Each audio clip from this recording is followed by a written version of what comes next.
Hello, everyone. I hope you're doing well. Hopefully you can hear me and see me and all that good sort of stuff. I realized I didn't write down the list of people who voted for this again. Can you write down the list in chat of people who voted for this puzzle, Tristan? Thank you. Hope everyone is doing well. We have a whole bunch of things coming up on stream. So if you're a setter interested, we have a bunch of places where you can openly submit a puzzle. So if you want to make a puzzle for Tristan's birthday, for my birthday, if you want to make a 6x6, or if you want to make a Fog of War puzzle, we have setting challenges for all of those things. And so if you go over on the Discord link in the description, you can find a thread on the zetamath Discord for each of those. In particular, the big next setting challenge is Fog of War, which is what this puzzle is. So I've had a lot of people ask, what is a Fog of War puzzle? And so we're going to do a Fog of War puzzle. I think, it's my understanding this was the first Fog of War puzzle. So we're going to start with, so we're going to do this one, and then you'll sort of have a sense of what these are. And over on the Discord, there's information about how you make one of these puzzles yourself, and that sort of thing. All right, what else is there to say before we jump in? Okay, so this puzzle was voted for by Doomdiat, Minddrive, Luda, Russ, Chili, Eric, David, and Josh. So thank you very much to all of your support. I start every stream with the most voted on puzzle, so that is this one today. So with that, let's get started with this puzzle, I think. What we have here is we have normal Sudoku rules. We have arrows, so this is an arrow, so the digit in the circle is going to be the sum of the digits along the arrow. We have killer cages, so digits in a cage sum to that digit and don't repeat. Cages don't intersect with other cages, but they can intersect with arrows. And so that rule is there because we don't actually know what the entire contents of the grid are. We can only sort of see parts of it. And so anytime that you fill in a digit, it's going to reveal some of the additional fog. So for example, the first thing I see is that an 8 cage always needs to have a 1 in it. Oh, I should turn my keypad on or it's not going to work well. And so one of these digits is a 1. But this 8 cage also needs to have a 1 in it, but it can't go in the box with this other one. So the only place it can go is there. And so we get a digit, and therefore we get a digit dance from our digit dancing penguin. Boo boo ba doo boo ba da ba da ba boo.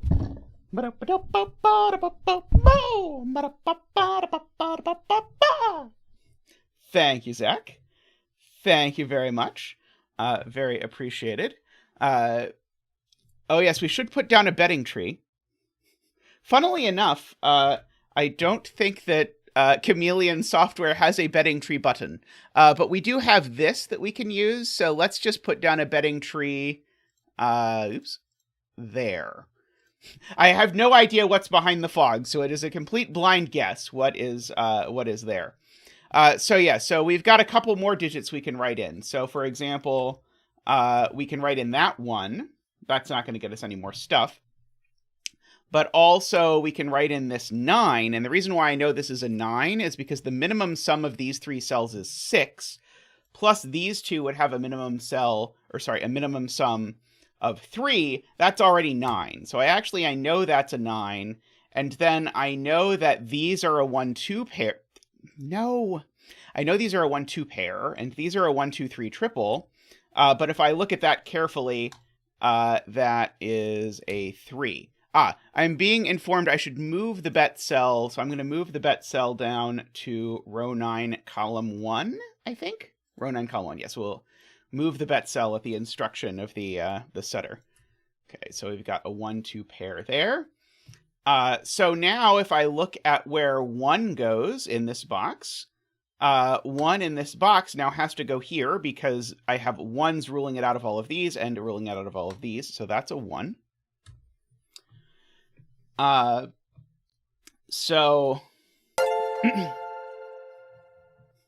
Josh bets 4 for his 4th month as a windmill.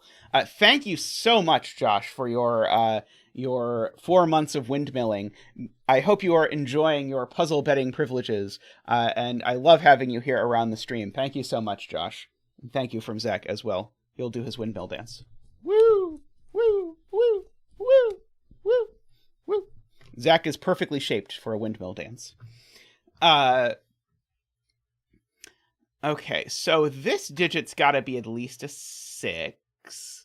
I know what these digits are, because one of these cages has to be a 1, 3, 4, and the other has to be a 1, 2, 5, which means that these remaining digits are the other ones, so these are 6, 7, 8, 9. I know I can't have the 6 here, because if I had the 6 here, in fact, this is going to really force what this 23 cage is, because the absolute minimum that these digits can sum to is 6, 7, 8, which is already 21. So this is the last cell that is in this cage. So this is only a 1 or a 2.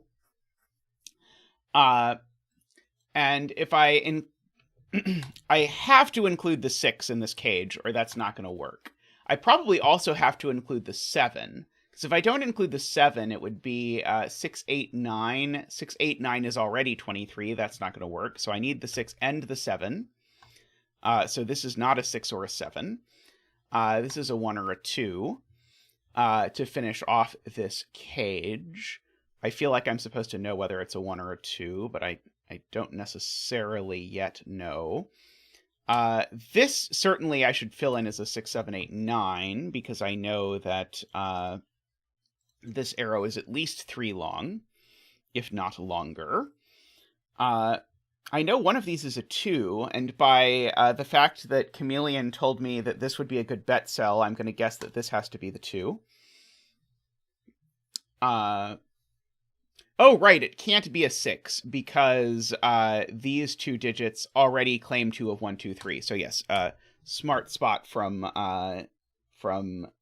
the Suscat. Okay. I probably should try and disentangle what's going on with these arrows, maybe? Because I know there's a 1 in this box already. In fact, I have all the 1s over here, so I'm going to have some relatively large arrow circle. But I don't know yet exactly what is going on. Let's see. I know one of these is a 2. I'm just going to corner mark it. Let's see. This goes somewhere. Let's see. Is there something I can do with these 8 cages that would be useful? I don't think so. Not yet. So I know I've got my 6 and 7. Is it possible that I know that this digit is already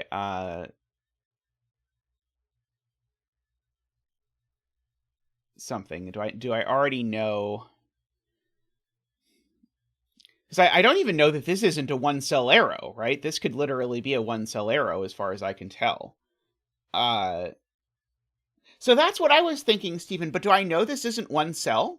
Like, couldn't this be an 8 with putting another 8 there? Or am I missing something? Let's see. Because I would love it if I was missing something. That would make me happy. But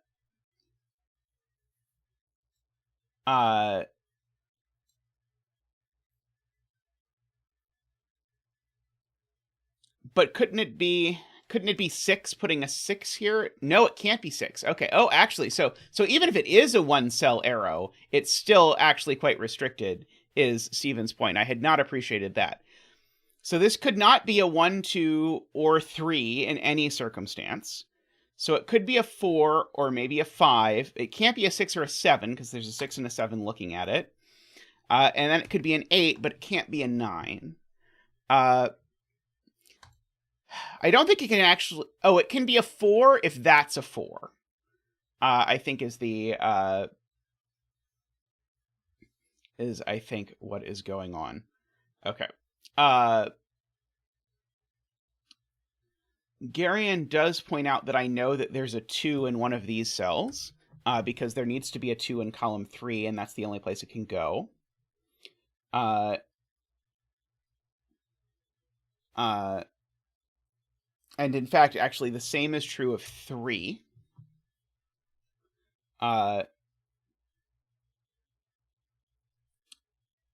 Which is very interesting for this arrow. So I think from the geometry of what I see here, I think this has to be a circle summing at least 2 digits, right? So this has got to be a 9 with a 4 and a 5, I think is the only way this is going to work. There's no geometry I'm missing where like this is like a double-headed arrow or something, right? And I know it's not a between line, although assuredly someone is going to make a Fog of War puzzle where you don't know if it's a between line or an arrow until you see both ends of it. But I think, unless I'm missing some creative option, I think that these have to be from 4, 5, 9.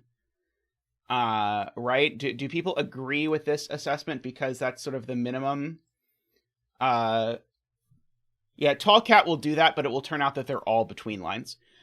So if this deduction is correct, which I am, 65% confident it's true, that makes these a 4, 5 pair.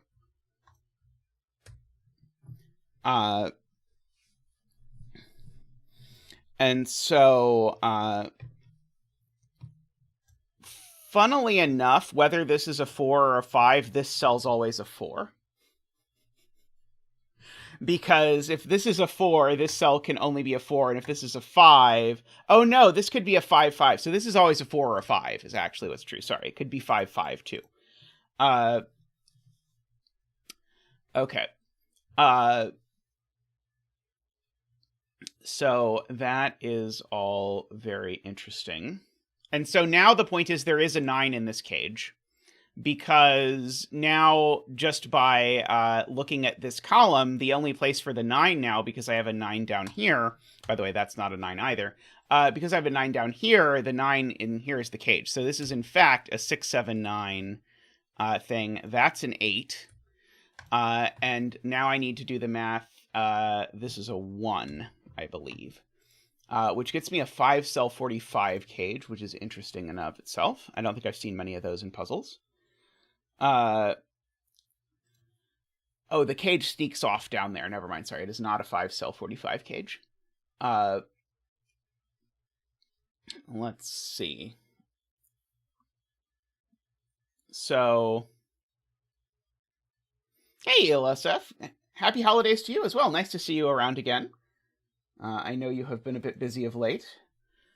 Okay, so now, whether this is, okay, so if this is 7, then I know that these are a 1, 2, 4, and I'm going to get a 1 and a 2, so I'm going to get a 2 up here somewhere.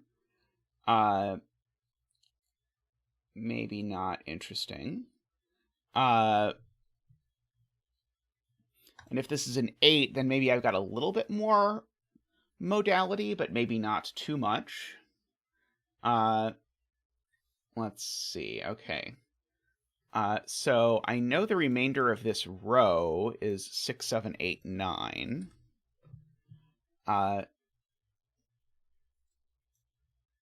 The largest these digits can possibly be is 5.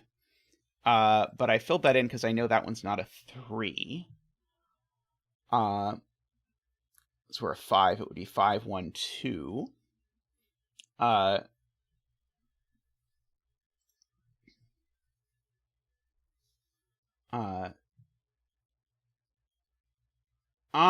the point is, I got it. Okay. So here's Tall Cat's point, or the point that Tall Cat is not saying but is alluding to. I know one of these is a 1, and therefore the point is this could never be a 2-cell arrow, because if it were going to be a 2-cell arrow, it'd have to be 5, 4, 1, but there's no 1s that this can possibly get to. So in fact, actually... Oh, this is way simpler than that, though. I'm doing this in a way overcomplicated way. As Liam says, just by Sudoku, the 2 4 5s are the same. Because I could just sort of color them, which I'm a bit hesitant to do with my bet cell down here. But these 2 4 5s, they're the same 4 5. So that is true and tragic at the same time. Okay, so this cell doesn't have that many options. It's not 1, 2, 3, 4, 5. It could be 6 or 7. It can't be 8, and it can't be 9. So this can only be 6 or 7. And it's not a 1-cell arrow, for whatever that is worth.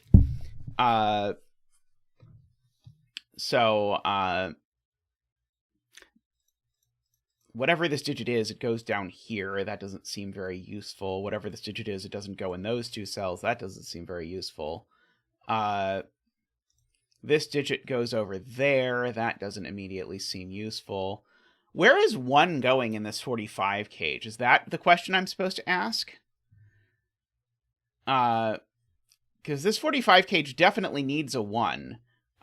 Where can this 45 cage get to? Is it going to have to get a 1 there? If the 45 cage did get a 1 here, would I be able to see that in the fog? Because let's see, could I possibly get over here? I think I could only just make it over there, although this is another case where I'm not sure if I'd be able to see a small bit of that on the edge if this was what this did. So I think it could do that. See, Steven says it could do this, which I believe. I think.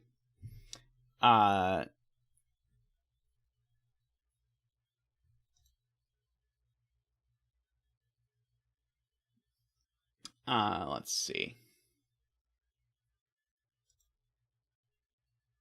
Oh, okay, there's an interesting spot. Okay, so let me just grab a line here. I'm just going to draw a blue line through the cells we know are in this cage. So Tallcat's point is this cell can never be in the 45 cage. Because if this cell is in the 45 cage, where does it go in this box? And the answer is absolutely nowhere. And this cell we know isn't in the 45 cage because even I can visualize that I know the fog would not look like this if this cell was in the 45 cage. Oops. No, don't reset. Don't reset. And so therefore this 45 cage comes down. We know now it can't take either of these 2 cells because we would see it. And so it either takes this cell or this cell. But now it only has 1, 2, 3, 4, 5, 6, 7. It only has 2 cells left in which to get a 1. So I think it either has to get the 1. Actually, I don't think it could get the 1 there. Because if it got the 1 there, it would have to go through this, and then this cell would have the Tallcat problem. So I think it has to get a 1 here. And the 1 is in the cage. Do we, before I sort of shade that in, do we agree with my assessment that there's nowhere else this could get a 1? Because if it got a 1 there, this cell would be unplaceable in the cage. Or sorry, in box 2. Okay, well, Amy agrees. So that's good enough for me. So we get to place a 1. Okay, good. It seems Chameleon also agrees. So we can get rid of these. The Tallcat problem is a forthcoming major documentary about Sudoku drama. You can get rid of that.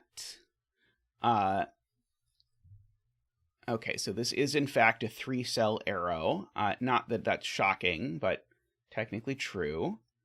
Okay, so this is the last digit in this cage. And so these 3 digits are these 3 digits, whatever that means. It's very intriguing. This cell isn't a 9, I have found.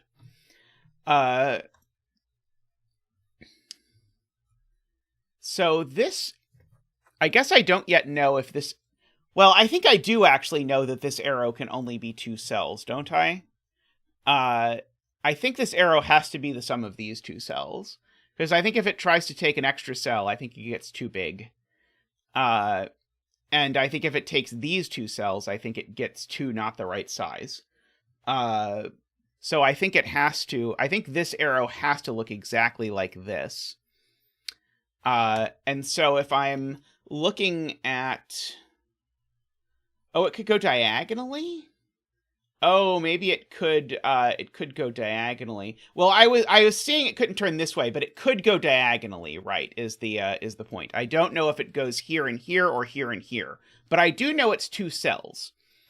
And so if you think about the digits that can go on a 6 or 7 arrow, they are as follows. Except I know that this one is not a 1, a 4, or a 5. And it can't actually be a 6, because a 6 would go with a 1, and there's no way this has a 1 on it. So this is always a 2 or a 3. Oh yes, as Tallcat says, please take a second to like the stream. It is greatly appreciated. Zach likes it too. He's always checking the YouTube numbers, so please do. So what are these actually? Because these are actually just 2, 3, and 8 is the point. I didn't actually bother looking at that. So one of these 2 cells is a 4 or a 5 to go with this 2, 3. I don't know which of them it is, but one of them is a 4 or a 5. So I get like a virtual 4-5 pair in this column, so these 2 cells aren't 4 or 5. Is that the point? Let's see. How could this possibly be 2 plus 3 plus 2? Oh, it could be 2 here, 3 here, 2 here, exactly, and that might not break this. If this is a... Yeah, I think you're right. I think it could... I think Listesh is right. I think this could be a 3-cell arrow if it has a very specific bend to it.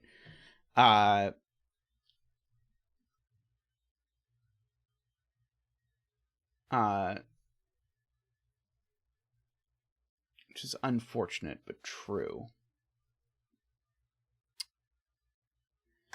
Well, I know I have a virtual 4-5 pair in this row because there's a 4-5 in here and there's a 4-5 in here. Ooh, we got a donation from David. To wrap up a phenomenal 2022, always a huge thank you for the time and weekly streams to all outstanding setters who allow us to have these, and for an amazing group of people. Can't wait to roll into 2023 with all of you. Thank you so much, David. I'll get you a big donation dance for that. Boop boop boop doop boop boop boop doop boop boop boop boop boop doop boop boop boop boop boop boop boop. Woohoo! Waha! Thank you so much, David. Thank you from Zach and I and everyone else. Thank you so much. Oh, there's an excellent point from Eric. This one sees that cell. So that's a 2 and a 1. So that's the one that's the 4 or the 5, and this isn't a 4 or a 5. And now it's not even a virtual 4-5 pair anymore. Oops. Why did I hit the check button? That's not the button I was trying to hit. There we go. Okay, so I want to think about what this cell can be. So I know it's not a 1 because there's a 1 in the box. I know it's not a 4, a 5, or a 9 because of that over there. Yeah, I guess this is my first full calendar year of streaming is about to come to an end soon. I started streaming like right at the end of 2021, so I think my first streams might have been in November or something like that. I know this cell's a 6 or a 7. I should probably fill that in. Just, you know, recreationally.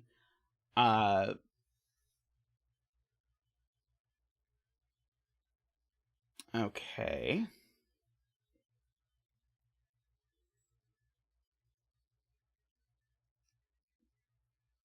Let's see. Sarah says, if row 5, column 4 is a 2, you can't put 2 in box 2.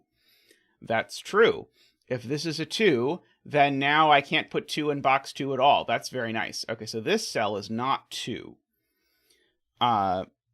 And so I think that maybe rules out all of our ways of making this a, yeah,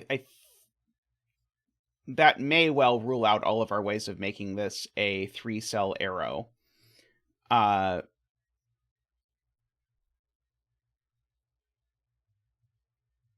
same is true if this is a 3.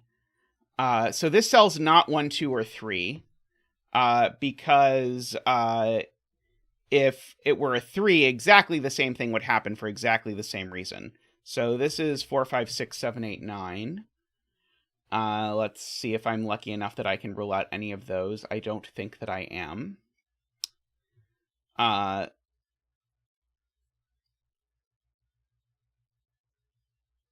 was hoping I could do something like place this 4, 5 in the 45 cage, but I don't think that I can.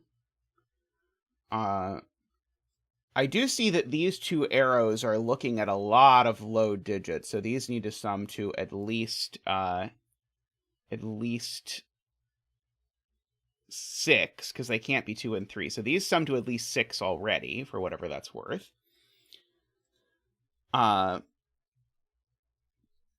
Whatever this 2, 3 is, I know it goes in one of those two cells.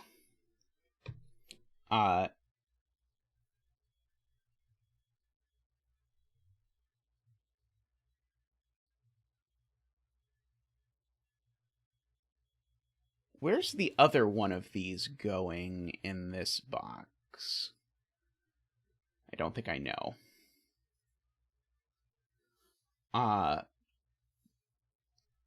Let us see. So I know one of these two cells is a 1. I should probably pencil mark that.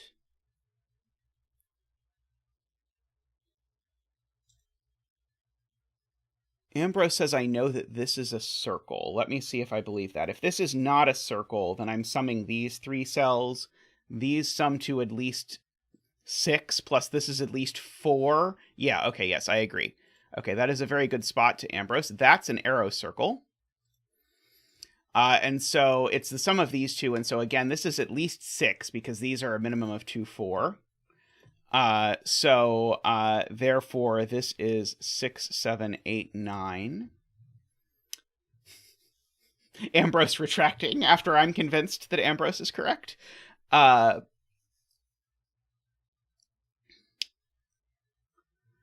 is so often the case.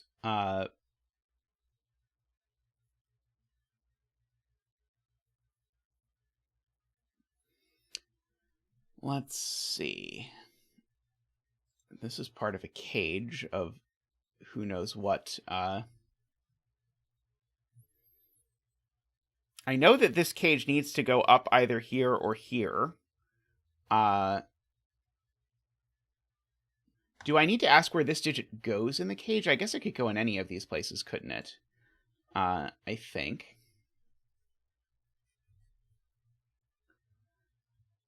I almost have this sort of bare bones of a triple.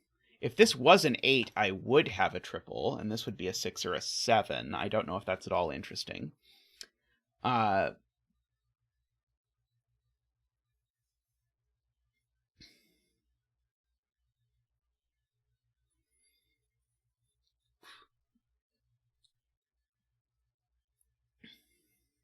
Let's see. Is there something wrong with this being specifically 2, 4? Oh,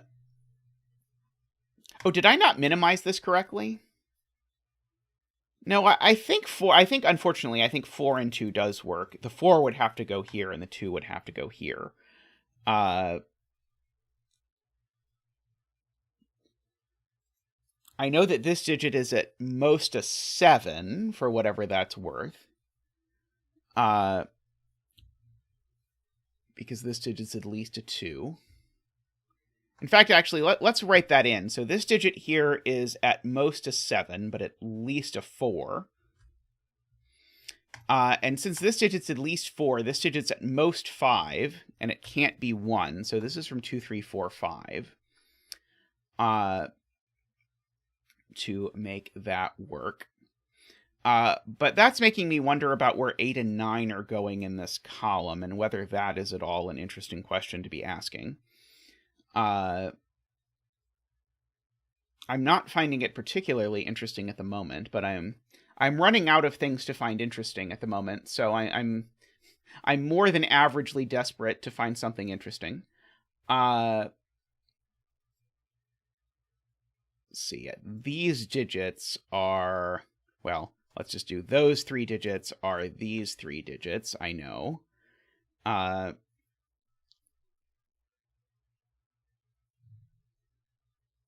Oh, that's a good question, Ambrose. I was saying that I know this cage goes up because there isn't a total, but we don't actually know that the cages all have totals.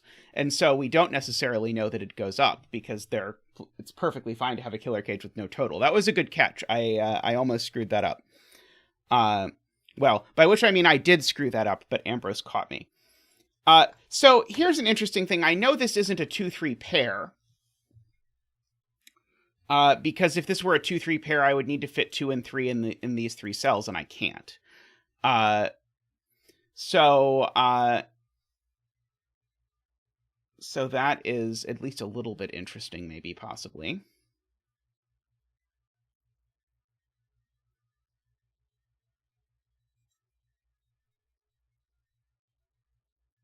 Let's see. Jim says that they believe this cell has to be a 4-5 due to the arrow on the left. So I think I thought that, but I think it's still possible that this arrow is 3 cells long and does some nonsense that makes it like a 2-3-2 arrow or something. But maybe it's no longer possible. Let's see. Do I know that this cell is not a 2 or a 3? I guess is the question. Because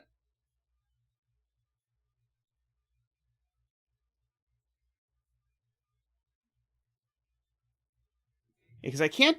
So yeah. So the question is 3-2-2 still possible?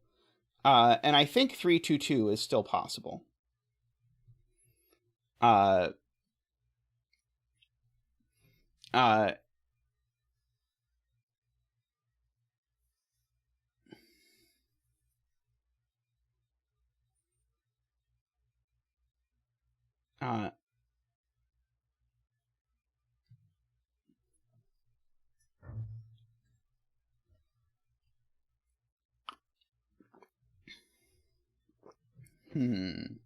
This is proving difficult at the beginning.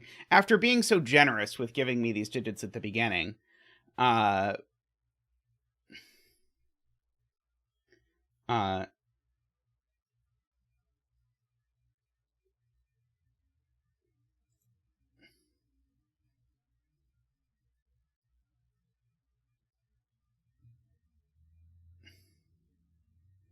wow, that's beautiful. Okay, so Emily's point is that 3 and 8 go together in these 2 cells, and so because 3 and 8 go together, this cell can't be a 2, because if this is a 2, it makes that a 3 and an 8 and breaks that cell. So this cell, at least I know, isn't a 2. That is a nice spot, but difficult to see.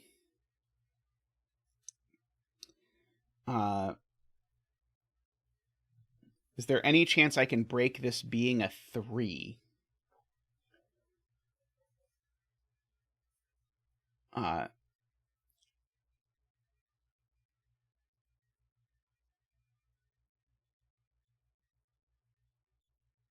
That wasn't what Emily said?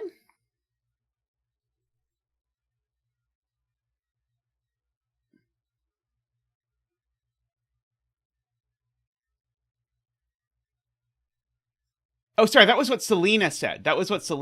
Sorry, Emily said something different.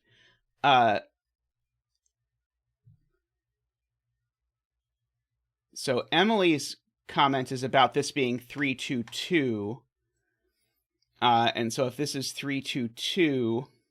that doesn't work for the following more complicated reason. 322 doesn't work because of this being a 2 makes that an 8, but this being a 2 and a 3 also makes that an 8.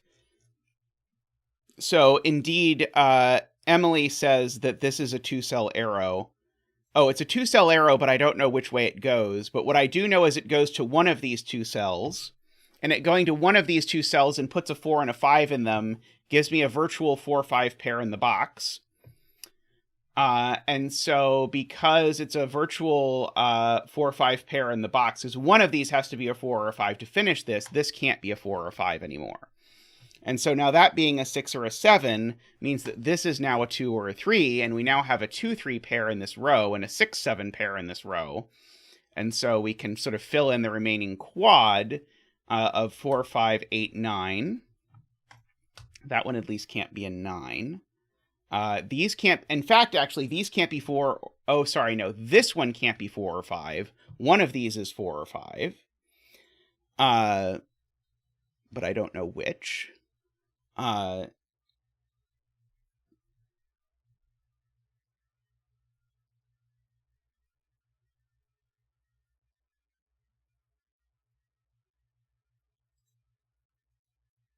And as Eric points out, it doesn't sum to 6 or 7 anymore. So now we're down to one of these 2 as a 2. But Garian's point is actually, if you look at column 4, that's very clever. If you look at column 4, where is the 2? It's not in the box with a 2. So the 2 is up here. And so therefore the 2 in this column actually now only goes here because of the cage. Unfortunately, that being a 2 is useless. So we've got that there.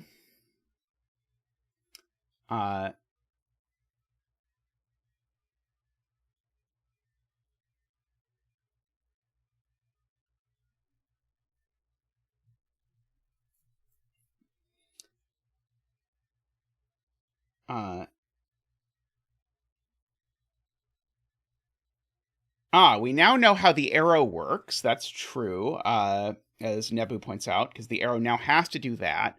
So now we know this is a 4-5, because we see that the arrow doesn't go here, is the point. That was what this 2 did.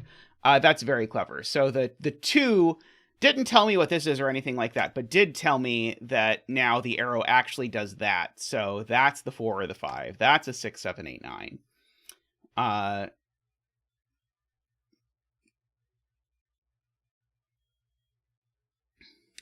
So now the 3 in column 5 is also in this cage. And so then the 3 in column 4 now, this is a couple people in chat were pointing this out, the 3 in column 4 now goes here, making that an 8. Making that not an 8. Making this the 9 that was in the circle that we found out about all those years ago. This is not a 9. That 4-5 pair means this isn't a 4 or a 5, so this is a 4 or a 5. Let's see.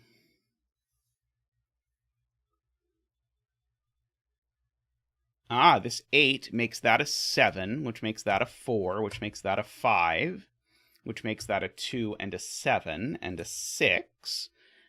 Good spot to the world's tallest cat. Makes that a 3. That a 6. These are not 5. Yep, so 4, 8, 9 is the thing. These are 1. Oh, this 4 looks over and makes that a 5 and a 4. Making these a 1 and a 5, I believe. That 6 looks over and makes that not a 6. So the 6 in this cage is definitely in these cells, because the 6 can't be in this box anymore. Oh, do I know that it's not in this column? Maybe I don't know that it's not in this column. Sorry, I think I said something wrong. I have a 5 in row 6 already. That seems to be the case. What's actually down here? 2, 3, 4, 5. It's a 1 and a 6, apparently. Who knew? Everyone in chat apparently knew, but I did not know. It was a surprise to me. So there's no 6 in any of these cells. So one of these cells is definitely a 6. Actually, let me just fill in this column because this column's almost done. 1, 2, 3, 4, 5, 6, 7, 8, 9. That I know is not an 8 for whatever that is worth. The 5 in box 5 looks down, points out Zealot. So these are 4 and 4 and 5.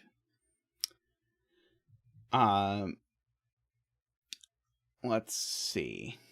So yeah, so now where's the 4 in this column? Now the 4 in this column is definitely up here. And the 5 in this cage is definitely up here if you look at it, because the 5 in the cage can't be down there and it can't be there. So 4 and 5 are there. So there's no 5 in these cells because of the 5 in the cage is already in this box. So therefore that's the 5 for this column. So these digits, let me just fill in candidates for these digits. It's probably easier. So these are 2, 3, 4, 5, 6. And I know that these are not 2. I know that these are not 3 or 4 or 5. So they're 2 and 6. So these are not 6. These are 3, 4, and 5. And so this is a 7, 8, or 9, of course, just to finish off the whole razzmatazz. This is a 6, 7, 8, or 9. In fact, actually, I know one of these two is 6, but that's maybe not so interesting. Let's see. Do I want to write in these digits? Oh, there's a 2 in row 4 looking right, Jim points out. That's an excellent point. So that's a 3.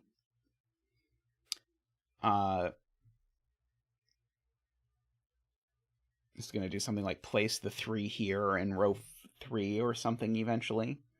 But that being a 3 makes that a 9, which makes that a 7, which makes that an 8. Because I knew all the things on the arrow eventually. I'm glad I noticed that. That is like one of my ultimate weaknesses in life is filling in all but one digit on an arrow and not filling in the last one. Okay, so this is a 38 cage with how many cells? 1, 2, 3, 4, 5, 6, 7, 8. Okay, this is an 8-cell 38 cage. We know exactly what shape this cage takes now, so let's draw in the cage. And an 8-cell 38 cage does not have a 7 in it, is the point. So we have that. Well, it's not a 9-cell 38 cage. How are we fitting a 38 cage in a different cage here? Is it technically possible? So chat's question is it technically possible that this is a 38 cage in, say, this many cells with a separate cage over here? Maybe that's actually possible. I think that's actually possible. Because I think we could have that cage do that, and then this cage do that, and it would technically work.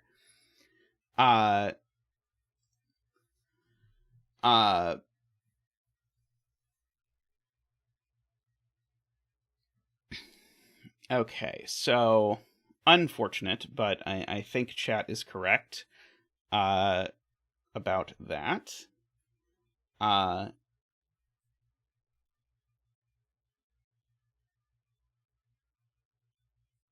So the 9 in this arrangement goes up there somewhere. The 8 in this row is down here somewhere. I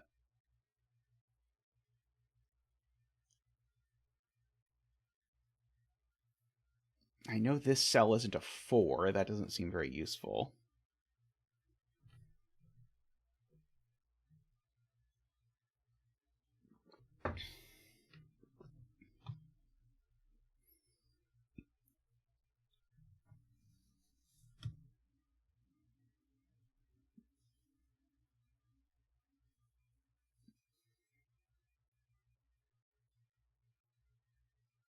So 7 in column 8. goes in one of these places. If we knew the shape of the cage, we would know that it went down here. 57 Thorns is arguing that I actually can force the geometry if I think hard enough. Because we know that this goes at least up to here. So whatever this is, we know it goes at least up to here just by what is drawn. And so the only way that this 38 cage could not be this cage is if the 38 cage did exactly that, which would make it 38 and 6, which would mean the digits that weren't in it were 1, 2, and 4. And it's claimed that that's a problem. But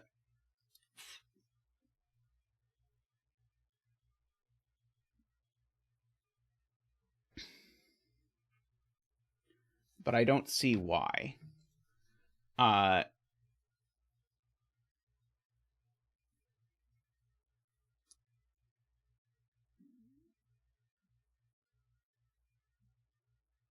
Let's see.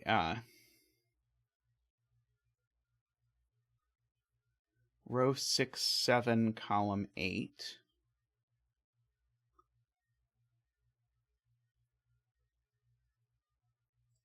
These two cells?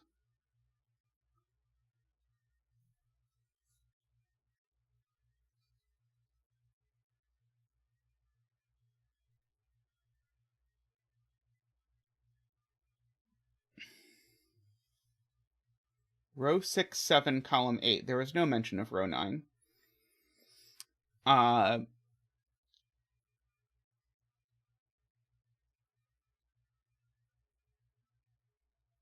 understand that Selena is talking about if it were all one cage. So if this were looking like this, Selena's talking about what happens to these two digits being in this cage, but I don't quite understand what's going on there. Let's see, row 9, column 8.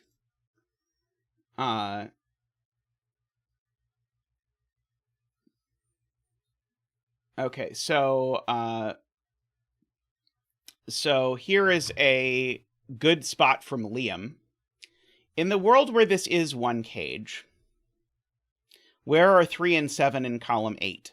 And so the point is, if this is one cage, there's no 7 in it, and there's already a 3 in it.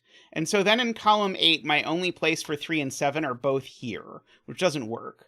So in fact, this is 2 cages. Wow, that is nice. So we get that. So this is a 38 cage. So this is every digit except 8, 1, 2, and 4. So no 8, no 1, 2, 4. So these digits are there for the complement of that. So they are 1, 2, 4, and 8. I know that these two aren't 4 because there's already a 4 down there in that cage. So one of these two is a 4. I know these aren't 1 because there's a 1 in the row. More simply. But then Garion points out this gives us a Jovio and 1s because one of these two is 1 and one of these two is 1. So there's 2 1s already in columns 7 and 8. If this is also 1, that's a third 1 in 2 columns. That doesn't work. So therefore this is 6 and 1.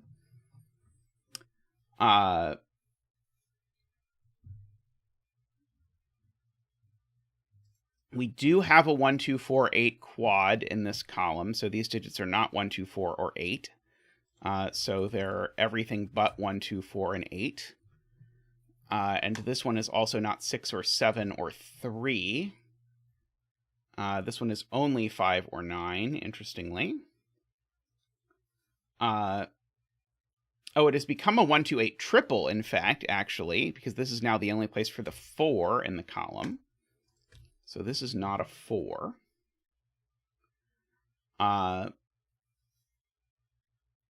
So this is an arrow that includes this cell. So this cell can't be an 8, because if this was an 8, this would be at least an 11. So therefore that's 2.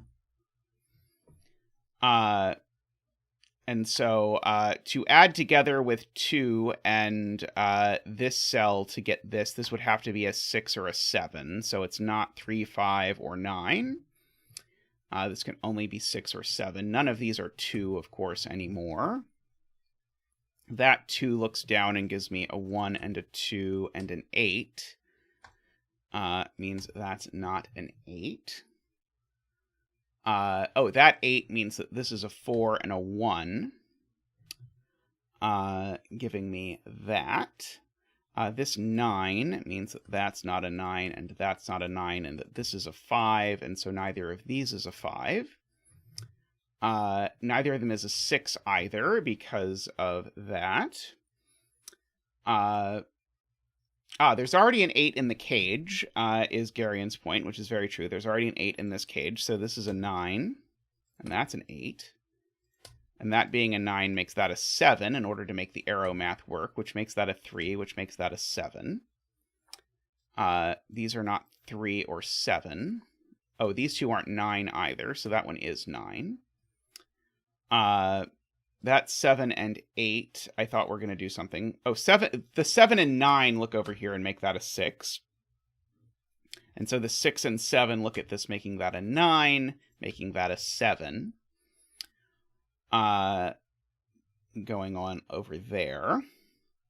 These two cells are a 2 and a 3, 4, 5, 6, 7, and 2 and an 8.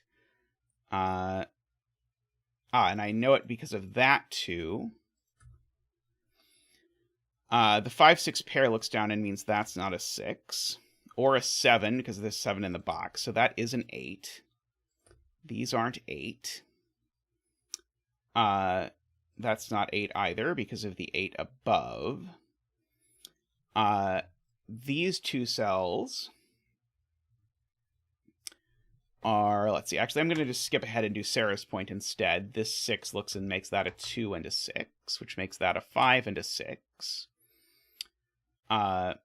Makes that not a 5, so this is a 3 or a 4. Oh, and it's not a 3 either, so it's a 4.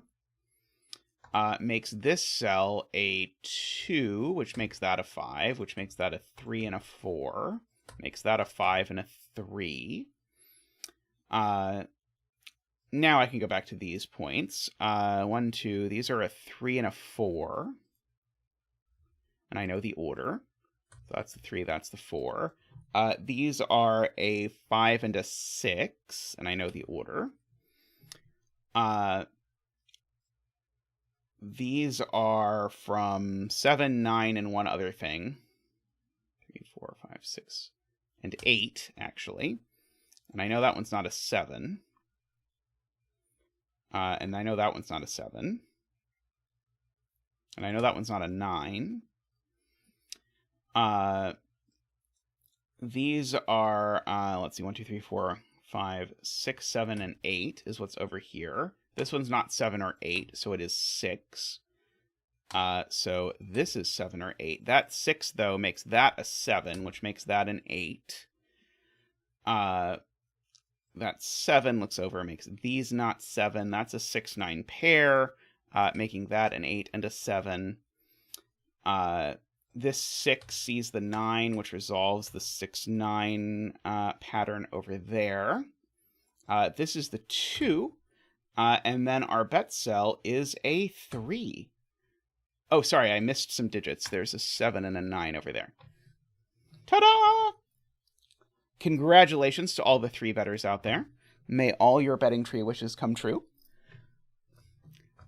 It's interesting. That was certainly quite a bit tricky at the end, especially this. I would not have noticed the possibility that this was actually 2 cages. I certainly would have broken this here. Yes, Chameleon chose a good bet cell. Very neat puzzle. Do remember, we do have a Fog of War setting challenge on. So if you want to make your own version of this puzzle, you can do it in F-Puzzles now. So if you're interested in making something with these sorts of rules and playing around with it, I think this would be a cool thing for you to do, and you can submit it, and we'll do it on stream at a later date. Alrighty. I am going to take a quick break, and we'll be right back with another puzzle. So don't go anywhere. I will see you all very shortly.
Alrighty, welcome back. Next up, we have this German Whispers puzzle by James Sinclair. By the way, if you've not yet taken a chance to like the stream, please click the thumbs up button. Be sure not to click the thumbs down button, but thumbs up would be appreciated. So let's see. So let's talk about what a German Whispers line is. So along a German Whispers line, the thing I have to make sure to do is I have to make sure to make the digits that touch each other on the German Whispers line be at least 5 apart. So 6 apart is fine. So 7 to 1, that's 6 apart. That's fine. I could go from 1 up to 8, from 8 down to 3, and so on along this line. So we can do that. The other rules are along this diagonal and the other diagonal, I have to make sure not to repeat any digits. Oh, hey, MicroStudy. Glad you get to watch live. Yeah, we tried to make the Sunday stream at a very different time, so if the Wednesday, Friday streams don't work for you, then hopefully the Sunday stream will. So great to have you here. And yeah, we've got some many well-known folks hanging around, which is pretty cool. So we've got that. These two cells are consecutive, and these two cells are consecutive, and I assume there's not a negative constraint. There's no negative constraint. And then these are thermometers, so this digit is bigger than 2, and all 4 of these digits are bigger than this digit. So an interesting thing I see right away is that this digit needs to have 4 digits larger than it, which already means it's at most 5. But as Sven is fortunate or is nice enough to tell us, it can't be 1 or 2 from the Houdigi, from the given 1 and the given 2. Also, I need to put down a betting tree. I can put down an actual betting tree here. Let's put the betting tree there. By the way, I should mention, we here on this channel absolutely adore Sudoku Pad, and Sudoku Pad is developed by Sven, basically through only the support of his Patreon. So if you are as big a fan of Sudoku Pad as I am, and you would like to support him, I really recommend supporting Sven on Patreon. Tristan put a link to Sven's Patreon over there. It is this is a real labor of love, and I think the polish in Sudoku Pad really shows over everything else that exists in, well, let's be honest, in the world. Okay, so these are 4 different digits by X stuff, but are they the same color or different colors? No, these are all the same color. Okay, that's interesting. Okay, so these digits that I have highlighted, by Sudoku X stuff, these digits all see each other. So these are either all high or all low. And it's either all the high digits or all the low digits, just because of that. And so I should also mention that, of course, these are also going to either be the high digits or the low digits, but not necessarily one of each. I was thinking that was going to tell me something because of these, what was going to tell me whether it was high or low. But I don't know that it necessarily does, but I'm going to also highlight these and just give them a color just so that they can, oh, not that green, please. Oh, oops. There we go. That green. Okay, this yellow, I'm going to need to choose a different yellow. Because I didn't realize I was in the sort of off-brand color palette that was not going to be quite as nice here. Okay. Yeah, that is not great either. Excuse me. We're going to go with purple instead. That's got to be better contrast. I'm trying to stay away from blue and orange since those are the standard high and low, and I don't know which is high and which is low yet, although I assume I will at some point know. I do know that all of these digits have to be at least 4. I was hoping that if this was a 5 and these were all high, it was going to break in some way, but I like many colors from the off-brand palettes. But I tend not to like the collection of colors from the off-brand palettes, but I do like the addition of others. And Nell celebrating their 5 months as a windmill. Thank you, Nell. Much appreciated. We'll get you a windmill dance. Woo! Woo! Oops. Woo! Woo! Woo! Woo! Woo! Woo! Woo! Ba-da-ba-da-ba-da. Thank you, Nell. Thank you so much for your support. It's great having you here all the time. And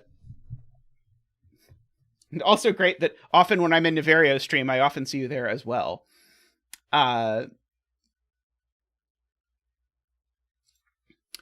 Okay.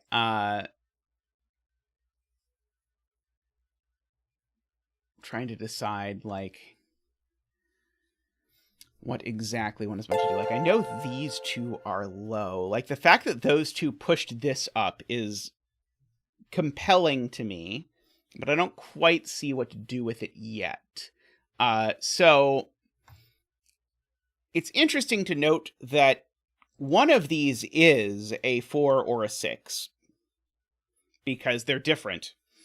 And so whichever is a 4 or a 6 means that 2 of these lines are the same. I believe as of last I knew, Nevario does not have a regular stream schedule. I think Nevario just streams when Nevario has time, because Nevario has a busy and less predictable life. And so when he's not studying for exams, there are more Nevario streams. And when he is studying for exams, there are fewer, is my sort of understanding of the Nevario process. Oh, Ambrose says he does have a fairly regular stream now. Or regular schedule now. Neat. I had not known that, so I have misspoken. Monday, Tuesday, Saturday. Okay, everyone in stream says Monday, Tuesday, Saturday. Now, unfortunately, I don't think I know that these 4 digits are different. In fact, I know these 4 digits are not different. Because if these 4 digits were different, one of them would be a 4 or a 6, and none of them can be 4 or 6.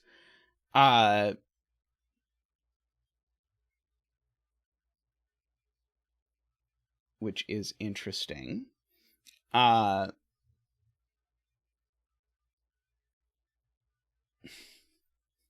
Thursday, according to Discord.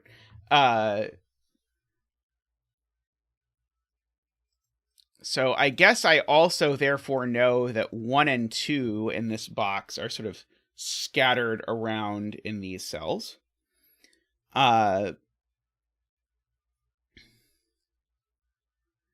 Is that interesting?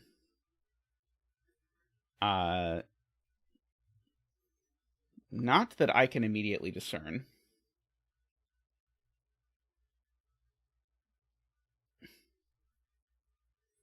Let's see. Oh,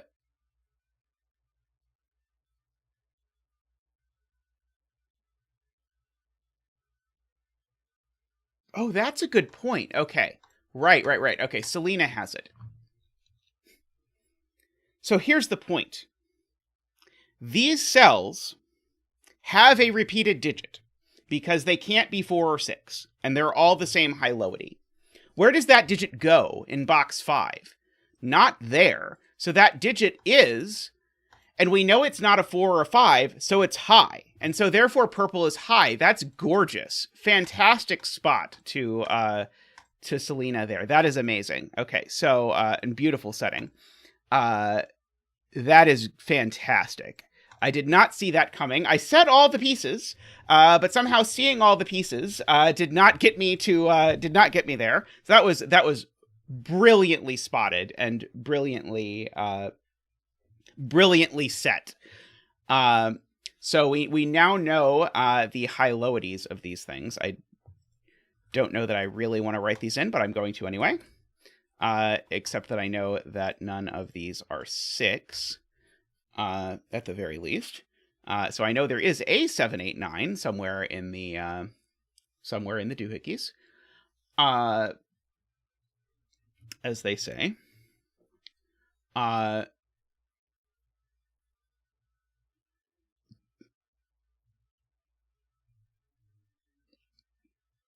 Okay, so now Dog's point is, where does 1 go on this diagonal? And remarkably, this 2-cell thermo with a 2 in the bulb does something, because it does say that cell's not 1. That cell's not 1 by Sudoku, and so this cell is 1. And we get to do our 1 dance again. Boop-a-doo, boo! Ba-da-ba-da-ba-da-ba-da, boo! Ba-da-ba-da-ba-da-ba-da-ba-da, boo! Ba-da-ba-ba-da-ba-ba. Thank you, Zach. Thank you very much. Please take a second to like the stream if you have not done so. By the way, Zach appreciates it. I think he deserves the fish. So now these can't be 7s because there's a digit that's at least 3 that's touching them. So these are only 8 or 9.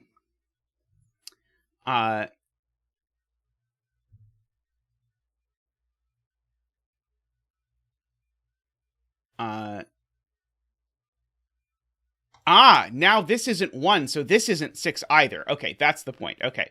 So none of these cells can be 6 anymore. This is MicroStudies' point. None of these can be 6 anymore either. I pencil marked the ones that weren't interesting. Because remember, these are a quad, and so this just is a 6, which makes both of these 1s immediately.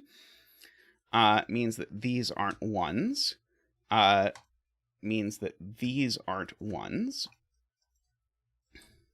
These seem not to be able to be 6 anymore.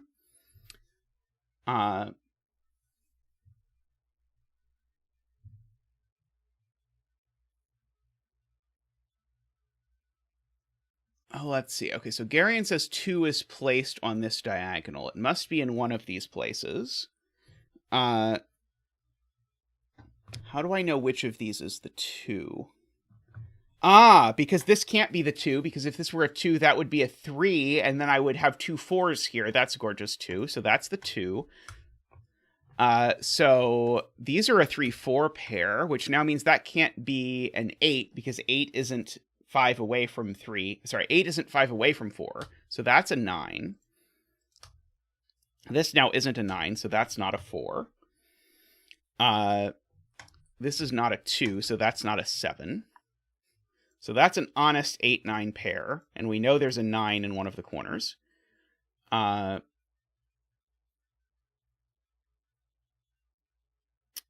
is 1 in box 9, asks Ilm. 1 in box 9 is here. I don't know if high-low coloring is going to be at all useful from this point, but I'm going to do it anyway. Because why not? This is from 6, 7, 8, 9.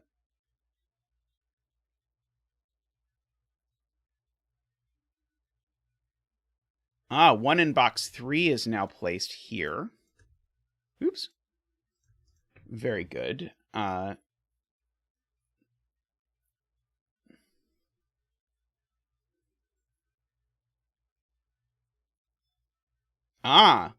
Yes, this can't be a 7. MicroStudy sees this again. These are now 3 and 4, so this can never be a 7. And that's a 3 or a 4, so this can never be a 7. And so those 8 and 9 force this to be a 7, which now makes that a 2. And makes this a 2 as well. And so now maybe we finally get to place the 2. I think we get to place the 2. Oh, no, we don't quite. We know the 2 goes in one of those 2 places. So these aren't 7. Well, this isn't a 5. Oh, maybe I don't know that. Sorry, I think I was wrong.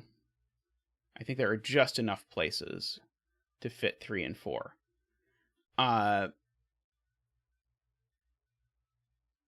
This can't be a 9. And this can't be neither of these can be a 9, because it would be an 8-9 pair looking at that as Garion's point. So neither of these is a 9, and so this one in fact is an 8, and so that one in fact is a 7. And that one in fact is a 9.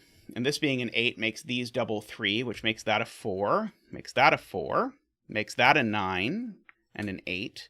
Because only 9 is 5 away from 4 is the punchline there.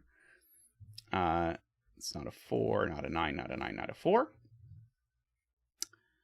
Okay, so we've got all of our lows in this row, so we only have a 5 left and some highs. I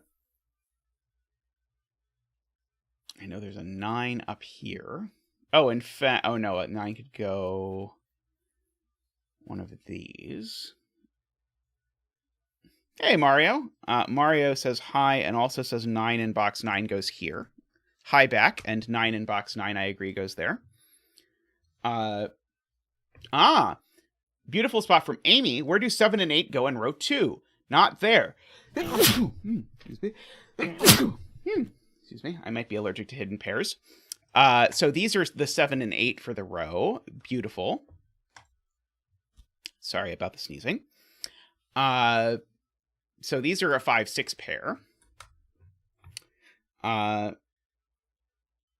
Which means that this cell, I think, can only be a 4 or a 9. Just because it sees 1, 2, 3, 4, 5. It sees 1, 2, 3, 5 and 6, and 7 and 8. So this is only a 4 or a 9.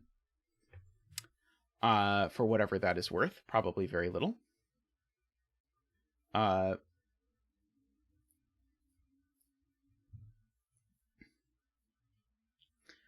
So 6 in column 2 now, Isabella points out, now can only go on the white dot.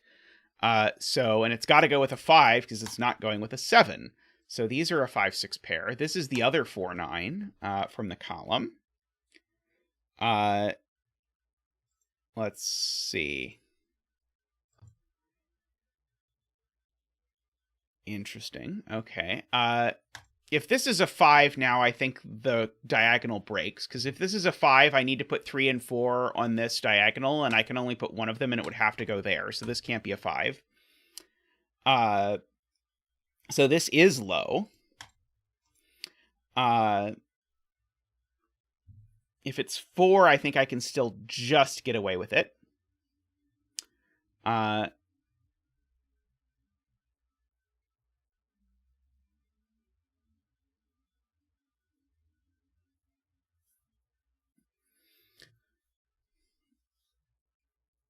2 in row 7 is placed, Tony points out.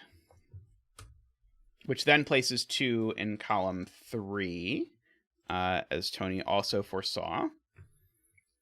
Means one of these 2 is a 2. I don't know if it's worth marking, but I'm going to mark it anyway. 8 in column 1. Oh, that's going to be big, because 8 in column 1, Garion points out, goes there. And that 8 sees the 7. I was excited to put a 7 on a Whispers because it was going to make these a 1-2 pair, but they were already a 1-2 pair, so it was less exciting than I at first fantasized that it would be, we'll say. Where does 6 go in row 8? 6 in row 8. Medi sees it as well. Good, because Medi agrees with me. 6 in row 8 now can't go in the box of the 6, so it's got to go in one of these 2, but there's a 5-6 pair in the box, so it doesn't go there. So the 6 always goes there. And so this is orange, and this is the dreaded green. That 6 rules 6 off of these. And so...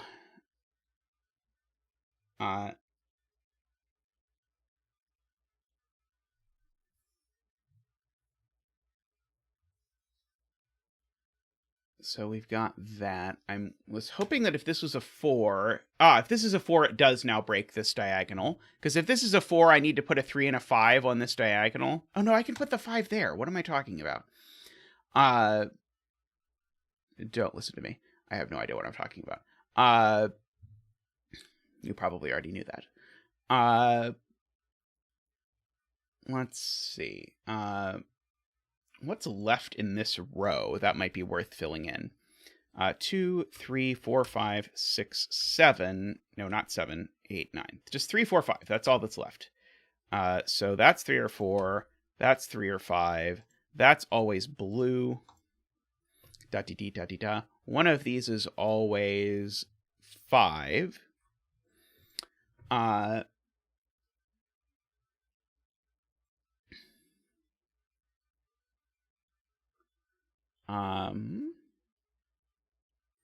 So 7 on this diagonal, I am noticing, can only go in this box because it can't go there and it can't go there. So one of these two is definitely a 7, which I was going to then say meant neither of these cells could be a 7, but I will admit that that did not have a problem.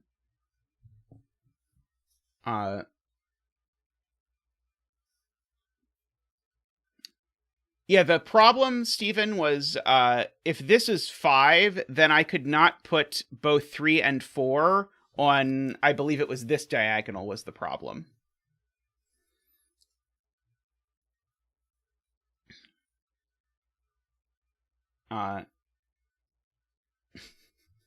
Excellent, Sarah. That I am glad that they are enjoying the stream. So one of these is the 7 in column 8, Emily points out. And I think Emily knows which is the 7 in column 8 in a way that I don't. Oh, I see it now. The point is one of these is a 7. Because in this box... Oh, or there's a 7-8 pair. Whichever way you want to see it. That's not a 7 for that. Alrighty, so that's not a 7. That's not a 7. That's not a 7. So that's the only place for a 7 in column 8. Yes, I'm definitely trying to appeal to all demographics here. That is an important part of my my multimedia strategy. 8 for exactly the same reason Jay Dyer points out, because again, there's a 7-8 pair that if I had appreciated and understood would fill me. Those aren't 7 or 8, so that's 8. So I probably know what this is. Oh, I don't. I just know it's a 3 or a 4. So it's blue, not orange, blue. Let's see. By the diagonal, this is 4, 5, or 8, but it's not 8. So this is only 4 or 5.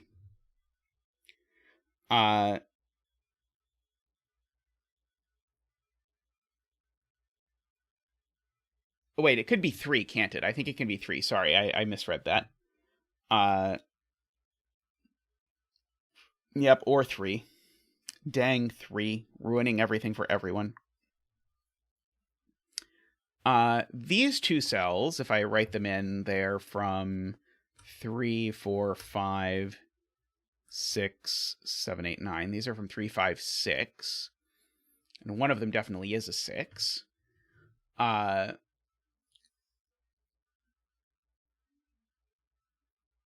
see. I probably want to write in what this can be. Because people are talking about pairs and stuff on this diagonal, so if I write this down, it'll probably be helpful. It can't be 1 or 2. I think it could be 3. I think it can be 4. I think it can be 5. I don't think it can be 6 or 7 or 8. And I think it can be 9.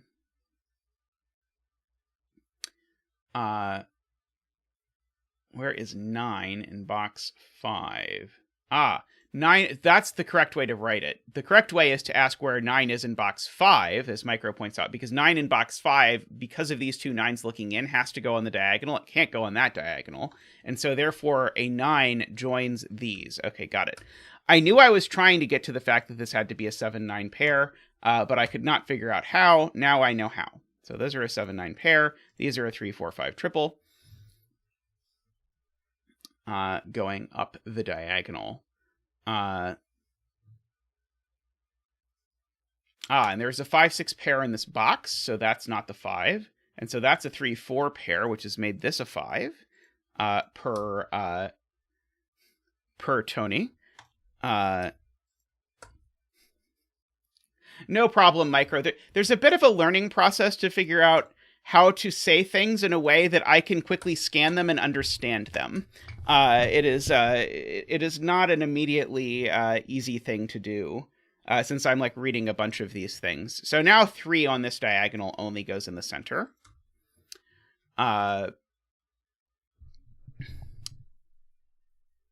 there's a 3-6 pair here, so this is a 4 or a 5.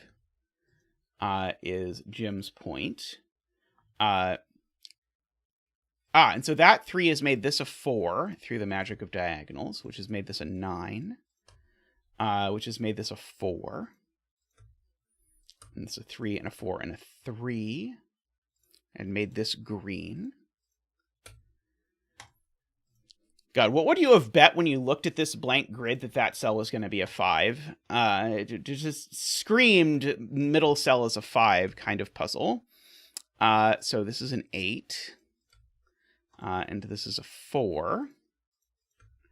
I feel like there was a Jay Dyer puzzle last time that did the same thing, where it was like very clear what was going to happen, and it turned out it wasn't what was going to happen. Okay, so let's fill in our triples down here. 2, 3, 4, 5, 6, 7, 8. These are 4, 6, and 8, and that one is the 6. And so therefore that one's the 8, and that one's the 4. And therefore these are a 3, and the 3 goes here, I see. Let's just fill in that. A 5 and a 9, and the 9 goes there, so the 5 goes here. These are both orange because they're 7 and 9, and I actually know the order on the 7 and the 9. Okay. Oh, this is a naked single because it's not 1, 2, and it is 3 because it's not 4, 5, 6, 7, 8, or 9. So that's just a 3, making that a 6 and a 3. They are a 6 and a 3, but I should put them in the right order. That 7 looked up and placed this 7 per earlier pencil markitude. In this column, I need a 2 and a something. A 2 and a 5, I believe. Yeah, I need a 2 and a 5, which is not that interesting. In this row, I need a 6 and an 8, and they have to go in this order. Well, first of all, they're both orange. Let's do the important part first. Gotta keep helping the child learn colors. So now we've got these. These are from 1, 2, and 5. That's not a 2, that one's not a 5, that one's not a 1. Don't quite know. Oh, there's apparently only one more 9, I am being informed by Josh. The last 9 is here, I believe, by Sudoku. Okay, so we've got a handful of these cells left. So let's see, we've got 1, 2, 3, 4, so we actually just need 5, 6, and 7. Let's see, row 6, column 5, Nico says is a naked single, so it's not 1, 2, 4, 5...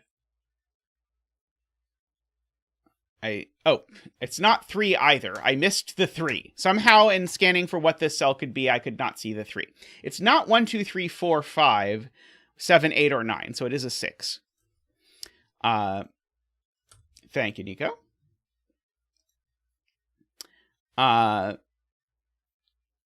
Let's see. So come over here. There's 3 in this column is just placed. It goes over here. And so these are, well, one of them is a 7 and 8, and it's not that one. So this one's a 7, 8, and it's not an 8. So it's a 7 and an 8 and a 7. And this is a 6 over here. Let's see, that 7 looks over there, making nothing. Oh, yeah, making a 5, 6 pair, making that orange and a 7. Making these cells 1, 2, 3, 4, 5, 6, 7, 8, 9. So this is the 5. So that's the 6. So that, and these are both blue and are a 1 and a 4. Oh, yeah, this is a great time for Mark. Good point. Hey, Mark, come on by. There we go. Excellent. Thank you, Isabella. I sometimes forget that Mark exists. Sorry, Mark. So we've got all of those. Let's try and do our coloring as best we can. orange. So let's fill these things in. So this is a 5 and a 6. This is a 2 and a 1. And now this is green and green and blue and green and blue. 2, 1, 5, 5, and an 8 down here. And we've got the betting tree is blue and is a 2. So congratulations from Zach and I to all the 2 bettors out there. May all your betting tree wishes come true. Leave the window open for the betting tree fairy tonight. Easier to do if you live in some parts of the world than others. Alrighty. Yeah, James Sinclair puzzles I find are always delightful. Quite a neat puzzle here, as always. Alrighty. I am going to take a quick break, and then we'll be back with another puzzle. So I will see you all very shortly. Very nice. I loved the bit about, oh, one of these is a repeat, and so that tells you what the coloring is. That was so sweet, that opening. Alrighty. Be right back. Alrighty, welcome back. We're doing this puzzle, Tiny Blob, by, and I'm not sure if it's Miky or Mikey. I've always in my head said Miky, but I'm not sure I actually know that. So if anyone knows, let me know. Or maybe it's a third thing. Alright, but this puzzle is a double arrow puzzle. So these things that look like between lines are not. They're actually double arrows, and what a double arrow means is that the sum of the digits on the circles is equal to the sum of the digits along the line. So for example, 7 plus 5 is 12, so I could make these 4 and 8. That is how a double arrow works. We have some consecutive pairs, as previously noted. Not all dots are given, just these are consecutive. And then all of the digits in squares are even. And all of the digits in circles are odd. So we can go ahead and fill those in. We usually color our even digits 2, 4, 6, 8. I don't think those words came out in the order that I intended them to. We usually color our even digits blue and our odd digits in orange. Okay. I'm noting right away, neither of these things can be a 1, because this digit, this is the first thing that you have to get used to if you've not seen double arrow puzzles before, is that this digit's actually the sum of these two, which feels like completely backwards. Oh, right, I should put down a betting tree, and Tristan can put in the link. This looks like a row 5, column 1 is the betting tree kind of puzzle, but I could be wrong. It's possible it should be row 9, column 9. Maybe row 9, column 9 looks better. I'll try that. Let's see. I know that this digit goes in one of these two circles. By a trick that at least I learned from Woofer, so Woofer and Jacob. So this cell goes in one of these two. This cell, sorry, maybe I don't know that about this one. No, this cell definitely also goes in, well, it doesn't go along the line. Oh, Ambrose sees something. Okay, so let me go. So Ambrose sees a way to do this. So this green cell, this is my point. Where does it go in this box? And, oh, wow, that's gorgeous, Ambrose. Okay, so why do I say this can't go here, for example? And the reason if this goes here, then the sum of these two is equal to the sum of these two. Well, that means these two are the same digit. And that's a problem, Sudoku-logically. And so if I put the green anywhere in any of these 4 cells, it breaks immediately.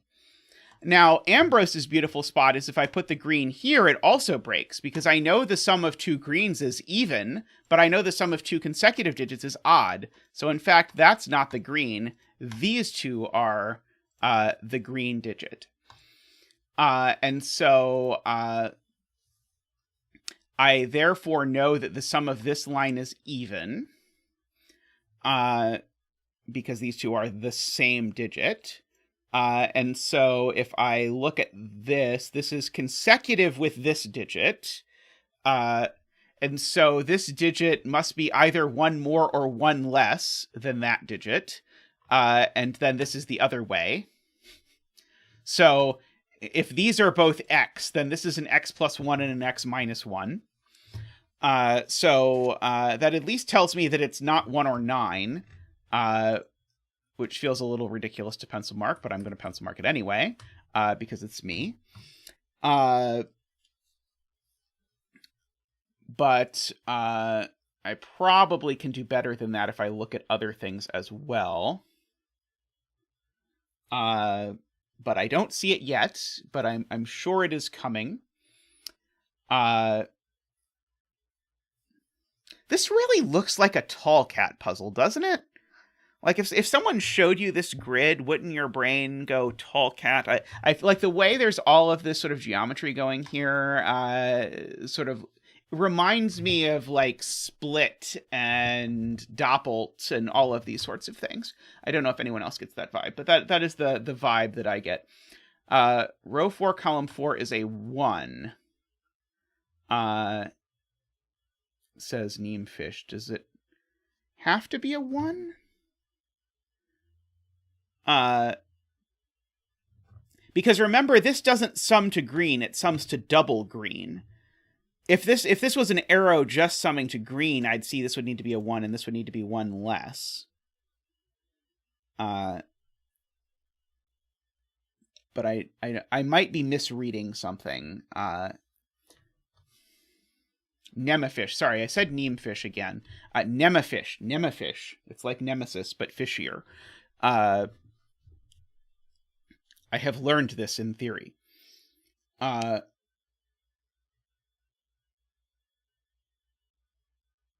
Row 6, columns 4, 5 has to be equal to row 5, column 7.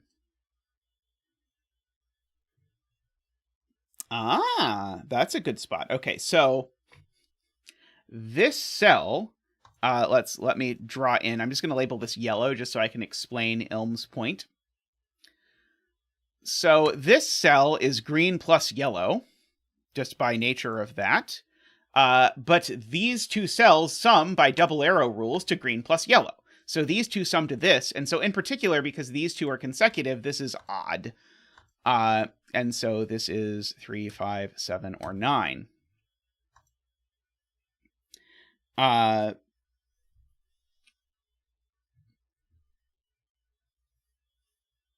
Okay, so these two are opposite in parity. These two are opposite in parity. These two are opposite in parity. I've not quite figured... Okay, so I get 2 evens and 2 odds in this column. I don't think I know what to do with that yet.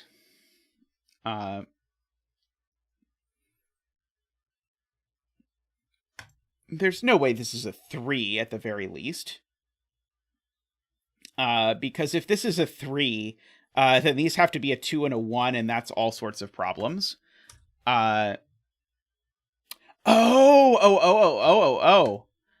Isabella has exactly the right point. Where does this digit go in box 5? And the answer is that this digit in box 5 can only possibly go not here, because this digit, it's already the sum of these two. So this digit actually goes up here. So this digit goes up here. And so because this digit goes up here, that means that because these sum to an even total, both of these are odd. And remember, they're odd and they differ by 2. And now this tells me that green is adjacent to an odd number. So green is even. 3, 5, 7. So we've got that. And so now, because green is now even, I'm going to just flash that with blue, but leave the green. Now, because the total here is odd, this needs to be odd, as Mario says. And so this is getting very interesting.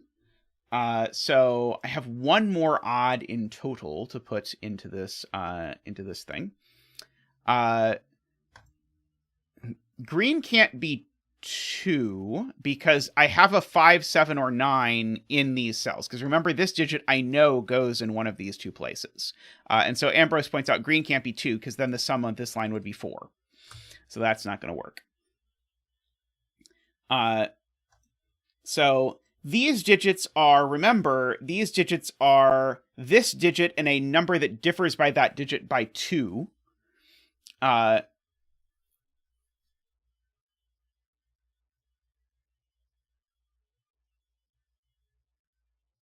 Let's see. So I know that green goes in one of these 2 cells. Maybe I should actually be like doing this in a sane way rather than a less sane way, rather than doing it as flashes, which is, I think, a little bit distracting. Let's do it with circles. Okay, so Ilm says yellow has to be 1. Because these things have to be plus or minus 1 from green.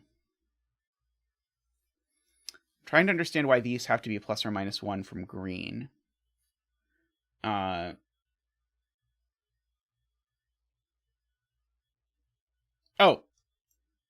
These I do know are plus or minus 1 from green. I did say that. This row 4, these are plus or minus 1 from green. So I agree about that. So they could be 5 and 7, or 7 and 9.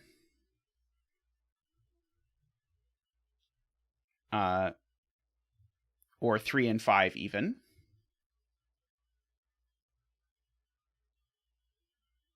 I know row 5, column 7 is one of them. Yes, I know that. Right. There we go. Finally got there. Okay. Yes. I now have connected. All of these are words I have said before, but I was not putting them together in the right way. Here's the point. These are, one of them is green plus 1, and one of them is green minus 1. That's the only way this works from this cell. And so one of these is green plus 1, and one of these is green minus 1. That means this cell is either green plus 1 or it's green minus 1. Well, it's not green minus 1, because then this cell would have to be a minus 1. So it's green plus 1, and therefore this cell is a 1, and we get to have a digit dance. This is the third opening digit dance of a 1. So Zach might be getting a little tired of the 1-digit dances, but here we go.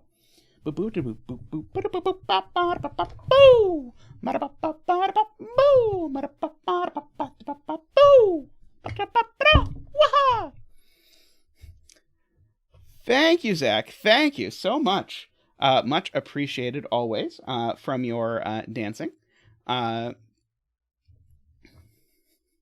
3 1 dances in a row even now. Really should have seen the 9 first in the last one so that Zach could do that. Although even the 1 dance and the 9 dance are quite similar because, they're opposite ends of the same rainbow. So naturally they are quite similar.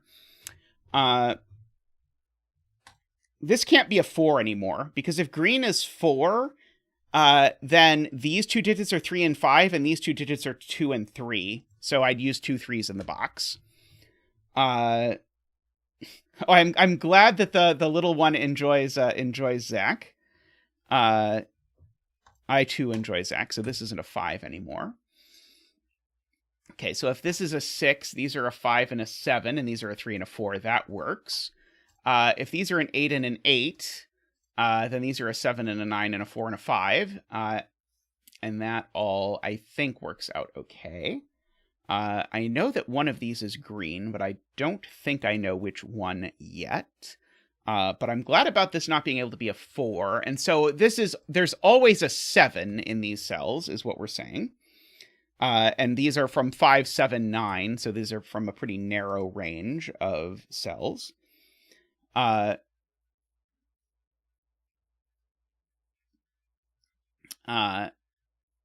Mario says they believe this cell can't be even. So if this was even, these would both be even. Let's see what goes wrong if these are both even. So I think the point is this. I think these two cells are definitely the same parity by virtue of this, and these two cells are the same parity. So by the column. So if these two were both even, the point is that's adorable and amazing. So the point is if we're in the world where all of these are even, where does this go in the column? It would have to go in the circle. So I can't possibly make the circle 8. 8 and 8 is 16. I can't make that work. But I can't also... Wait, couldn't I do 6 and 6? With these being 4, 8, and that being 2? Doesn't that work? I think 6 and 6 works. I believe.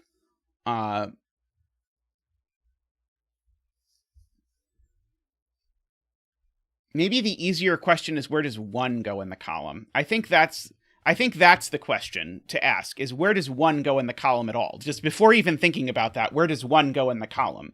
It can't go here because of the fact that would repeat this digit.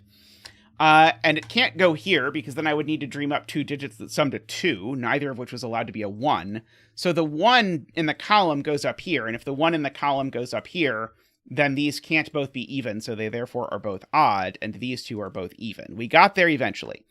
So yes, that's a very good spot to have noticed that. Mario, I think, was the first one who noticed that we should be looking at parity in this column. And hey, Miky/Miky, if you let me know which of those it is, I'll try and say the right one. But welcome, we have the setter. Always exciting to have the setter watching. Hopefully keeping us from going too far astray. I mean, you rarely see the quote-unquote easier to see thing first. Often you see the hard to see thing and then piece together what the easier to see thing that you should have seen was. By the way, I will take a moment to plea that if you could take a second to like the stream, it would greatly help us out. We're trying to get up to our 2,000 subscriber goal at the moment, so we can have a 2,000 subscriber celebration stream. But our growth has slowed a great deal. But so we'd like to help get more people. So anything you can do to help, greatly appreciated.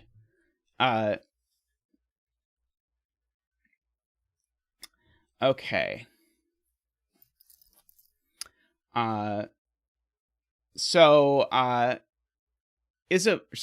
Selena asks about 1 in column 5. Can we do exactly the same thing? And so I certainly can't put 1 in any of these. The I in tiny. Miky? Am I saying that right? Like the I in tiny? I think Miky tiny. I think I'm saying the I correctly. I wouldn't believe I'm saying it wrong. Okay.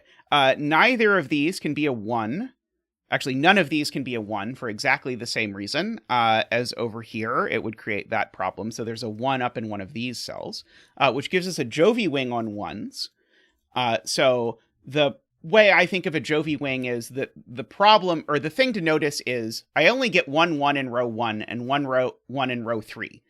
And, well, these two 1s, they claim the 1 for row 1 and the 1 for row 3. So therefore, the 1 in row 2 now has to be over here.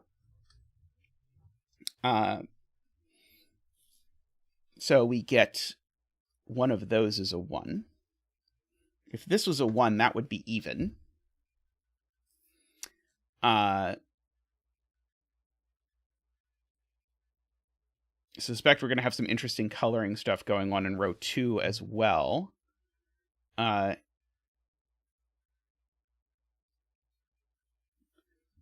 can remove 1 as a candidate from this by all of the words that I have said so far.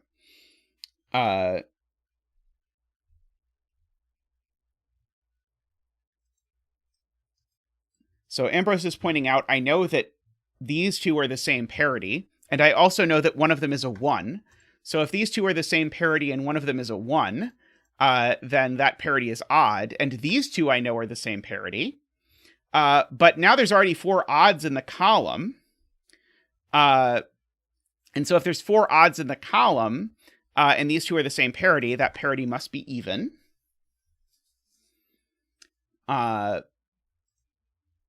So we've got that. So I know this is an even-odd pair to finish off the column. And therefore, these two are the same parity. Garion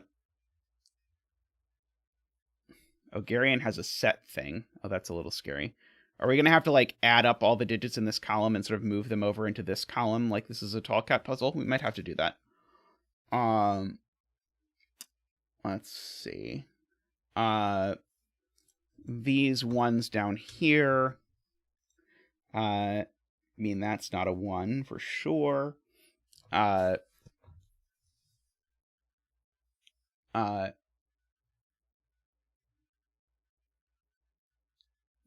Makes row 5, column 2 odd. Okay, so the question is, how do we express the sum of the digits of this column in terms of stuff over here? And so I know these things sum to 45. So these things have an odd total. These two sum to these two. These two sum to those two as well. I only really care about the parity, so I've counted this twice and it's even, so I don't care anyway. So these cells currently all sum to 45 up to parity. But these 3 cells have an even sum, so I can get rid of them, and these 3 cells have an even sum, so I can get rid of them. And so ultimately, 45 has the same parity as this, so this is odd. I think that is what Garion wanted me to see. And fortunately, I got the same conclusion as Garion.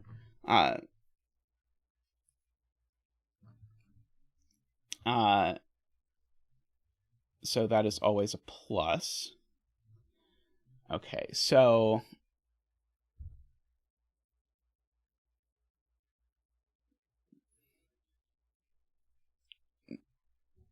debating if it would be a problem if I had my remaining 2 odds on one of these.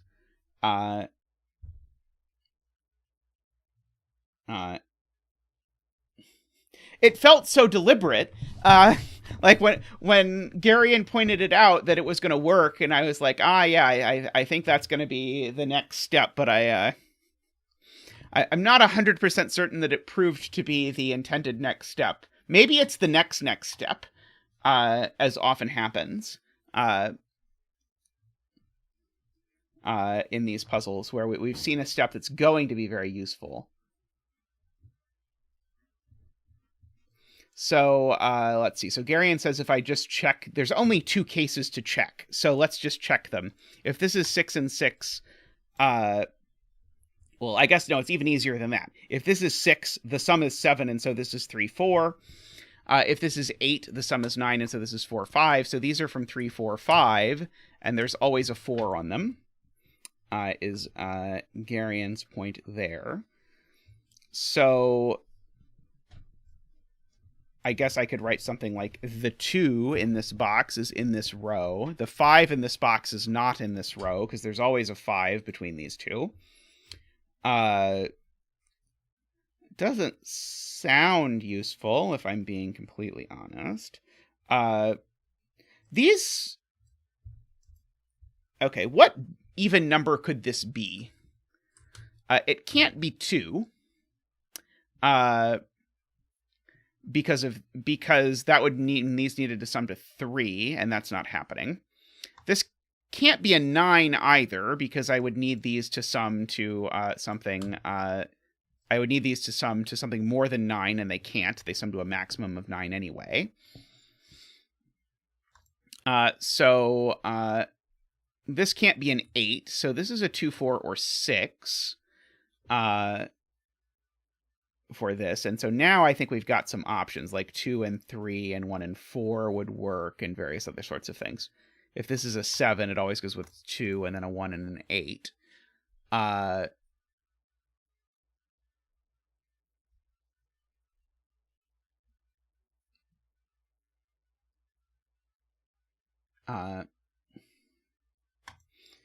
I should really ask myself where green circle is in this column. Because green circle's not there or there. So one of these two is green circle, which tells me this definitely isn't a 4, because one of these is 6 or 8. And possibly they're a 6-8 pair. But if this was a 4, neither of these would be 6 or 8. I couldn't put green circle in this column. So it'd be really convenient if this was green circle or wasn't green circle or one of those things. But who knows? I don't know yet. Let's see. Okay, so I'm looking at, Jim says if row 3 and 4 of column 2 are both odd, then row 2, column 3 would have to be even, and that doesn't work.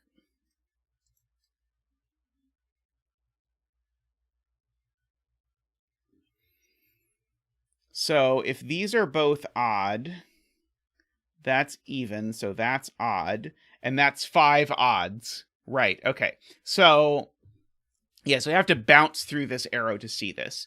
If these are double odd, then now this is even because the sum of these two digits is even, so that needs to be even to add to an even with that even. But now in order to add to an odd, I would need to put an odd here, but now I've put 6 odds in the column. And the same thing works here. So these are not double odd, these aren't double odd. Is what is happening here.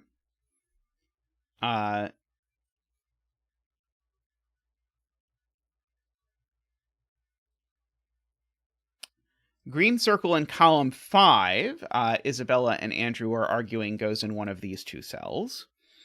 And so if green circle in column 5 is going in one of these two cells, this is a 6 or an 8 as well. And one of, not one of these two. This cell is green circle.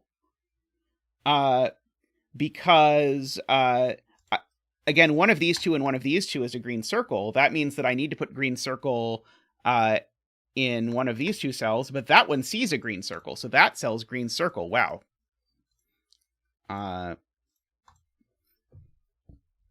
So this is the green circle. This is, again, 2, 4, or 6.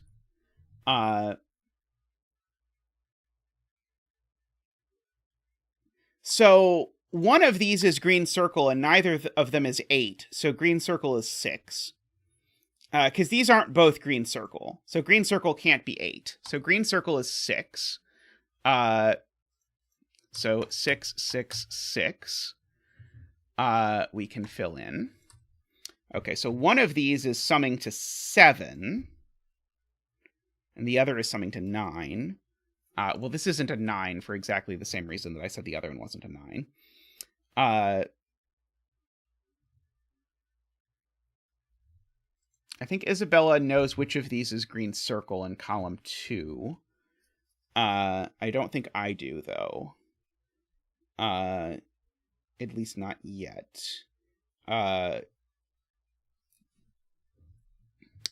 But that means I know what all of these digits are.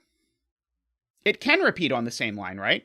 Because if these are both this digit, all that says is these are both the same digit. It can this isn't the same geometry. It doesn't break if it repeats on the same line, I don't believe. These are 5, 7 now. These are 3, 4 now. This is not a 3. Sorry, I don't know what I actually did, but I wanted to say it's not a 3. One of these two I know is a 6. And one of these two I know is a 6. One of these two is a 6, which means the one below it's an 8, which means this one of these two is a 3, which means at the very least this digit's not a 3.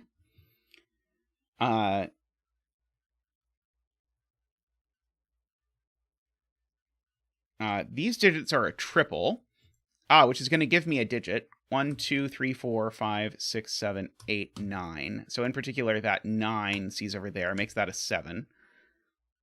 Oh, that was a really complicated way to say that 6 plus 1 is 7, I realize now. Okay. A very, very, very complicated way to say that. Okay, what are these digits? 1, 2, 3, 4, 5, 6, 7, 8, 9. These are from 1, 3, 4, 5. This one's, of course, not a 4.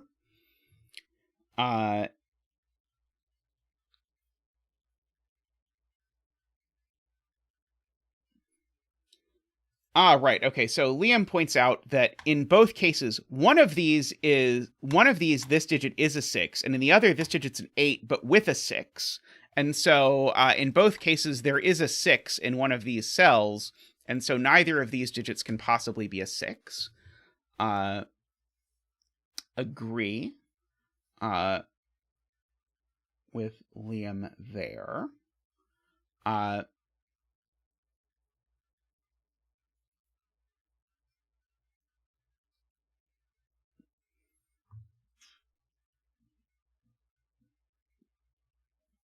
Let's see.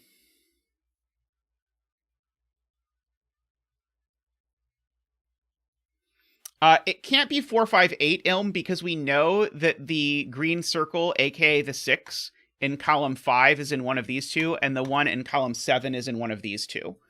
That was what we proved to sort of get us here. And so remembering that fact is what got us there. It's not, you're right, it's not, I sort of implied it was from pure arithmetic, but it is not from pure arithmetic. It is from sort of previous work. Yeah,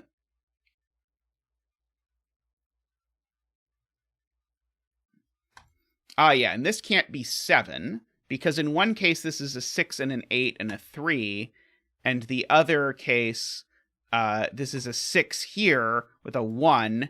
In neither case can this be a 7, which makes these a 3-5 pair, makes that not a 5. And so what does the 5 go with? The 5 goes with a 2, right? So I think what we're saying is these are never 4, actually, because one of these is 1, 2, 5, 6, and one of them is 1, 6, 3, 8. So these are actually a 2-6 pair.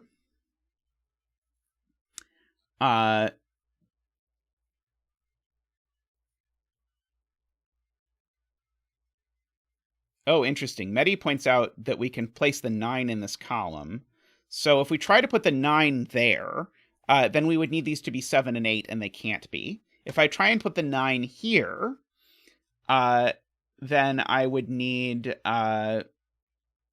let's try and figure this out. If I try and put the 9 here, why couldn't I do, like, 9 and 2... Okay, I can't do 9, 2, 5.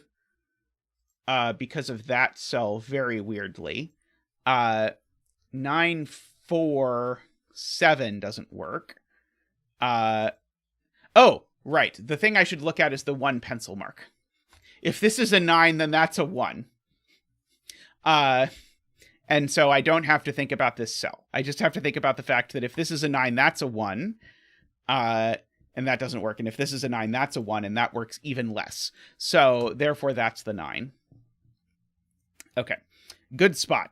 And took me a while to sort of carefully unravel myself.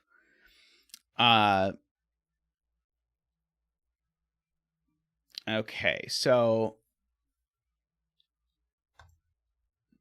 these are each from 1, 3, 5. And so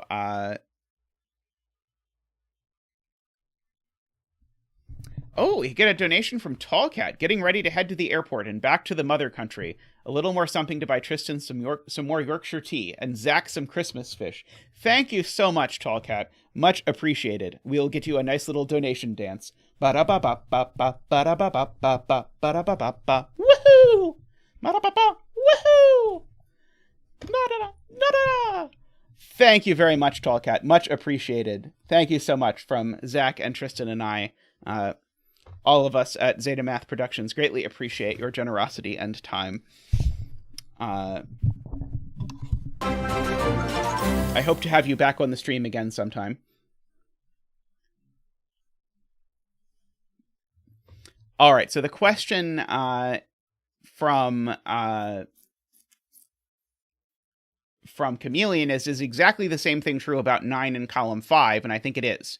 If 9 in column 5 goes in this cell, then that's ridiculous. If 9 in column 5 goes in this cell, that's ridiculous. And so the only place in this column that can be a 9 is here, which is well spotted and makes both of these able to be colored. It's a great community, isn't it, Sarah? I really think so. I have really enjoyed discovering all of this.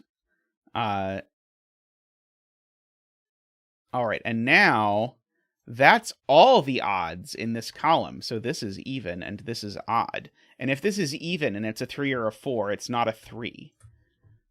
So we can fill in that 4. Get rid of that 4 up there. So these are also from...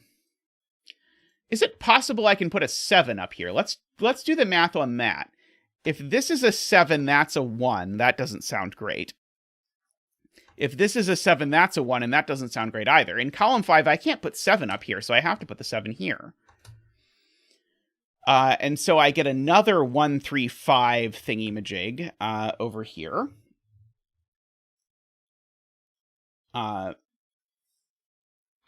Let's see. If this is a 3, then that's a 1, and this would need to be a 4, and it can't be. So this can't actually be a 3, because if this is a 3, that's a 1. The total is 7, and this needs to be a 4, but there's already a 4 in the column. So this is never a 3, actually. If this is a 5, that's a 2.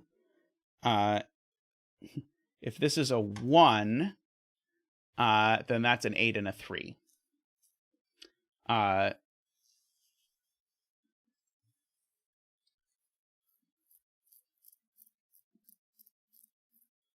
Alrighty.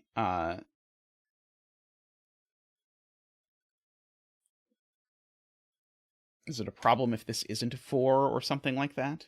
Can this not be a 3 for the same reason? No, I don't have the same problem, because this could be a 4. No, because this could be a 4.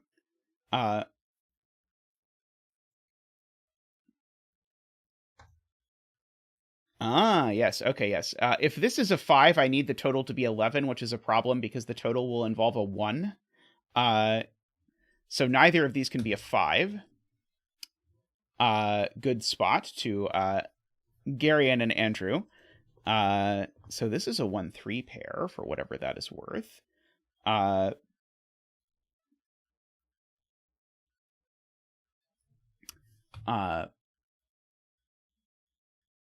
So I guess that tells me that this isn't a 4, right?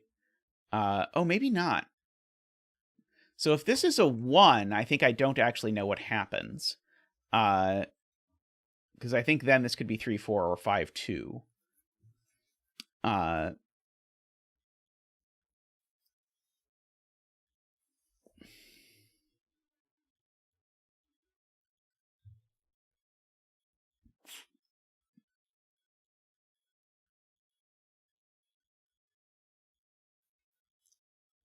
Oh, right. Right. These 3s are telling me that this cell can't be a 3. Because I know that in column 5 and column 7, I only get 2 total 3s. One of them goes in this pair, and one of them goes in this pair. So I can't put a third one. That would just be ridiculous. So that's not a 3. And if that's not a 3, then this is either a 6 and a 1 and a 3 and an 8, or a 6 and a 5 and a 2. So this is never a 4. And so we get that this is a 4. And now we get that this is a 4. And now we get that these are all odd. This is a really fascinating puzzle. And I hope my comment that this felt tall catty was perceived as a compliment, because that was certainly the intention. This is very cool. I probably don't need the green circles anymore, because I think I've already colored the green circles with 6s.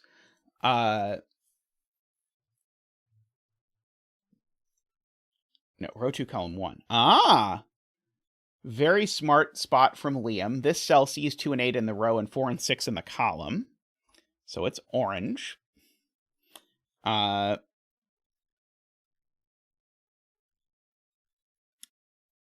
see. I only get 1 more orange in all of these cells.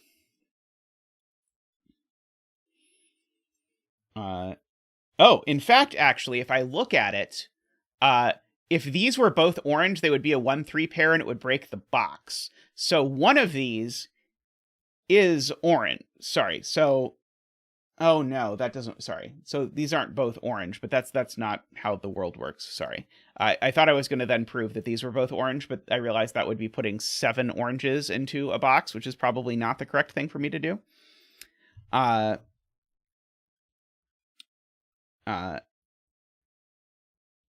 So yeah, if there is an orange down here, it is a 5. If there is an orange up here, it is a 1 or a 3.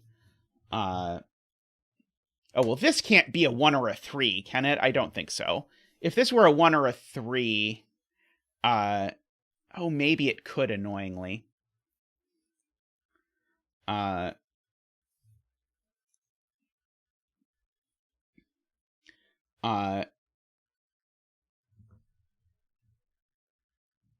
Oranges are a fantastic winter food, it is true. Okay, I know one of these two is a 6. Let me fill that in. I'm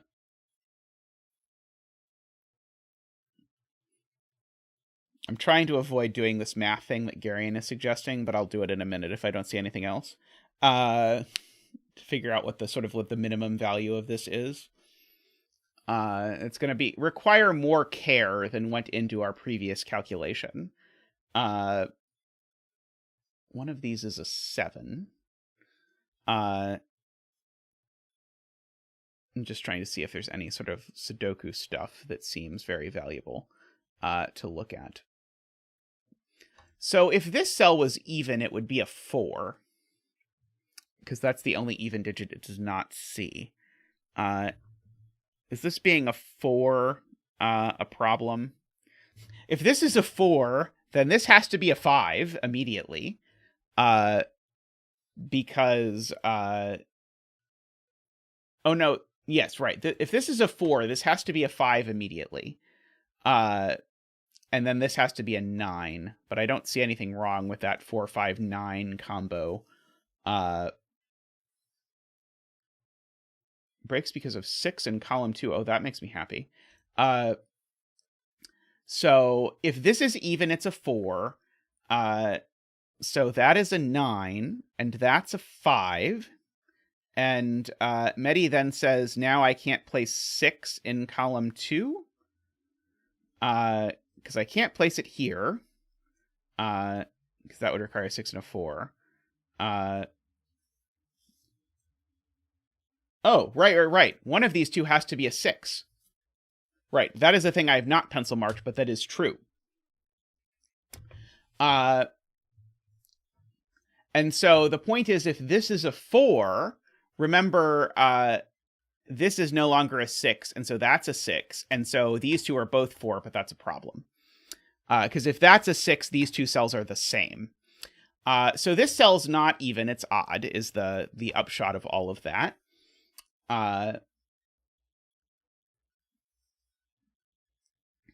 let's see. Is it possible that these two together see every something something? Like that would, because if these two together saw every odd digit or something, that would be useful. Because it would tell me this couldn't be a 6. But unfortunately, I don't think they do. Right. This is now even at the very least, as Tallcat points out, because now it is odd plus blank equals odd.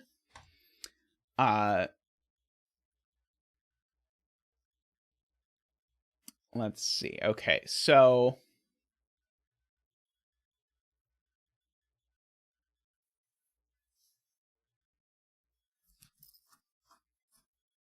let's see. Okay, so Jim says, so row 9, column 2 is as well. Let's try to understand that. So there's an even and an odd on here.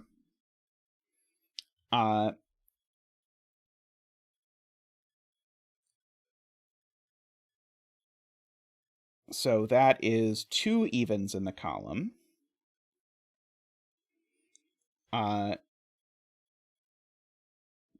Is the point that I can't, if I made this even, I would have to put a double odd? No, not quite.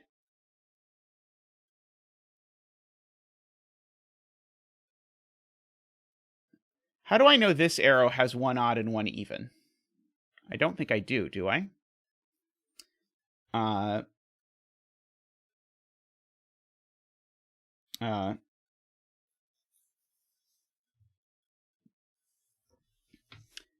At least not sort of off the top of my head. This might require doing Garian's math thing in order to like think carefully about the parity of what's going on in this column, because we do know 45 is odd.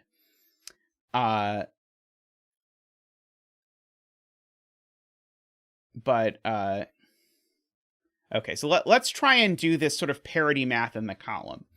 So these cells sum to an odd number. If I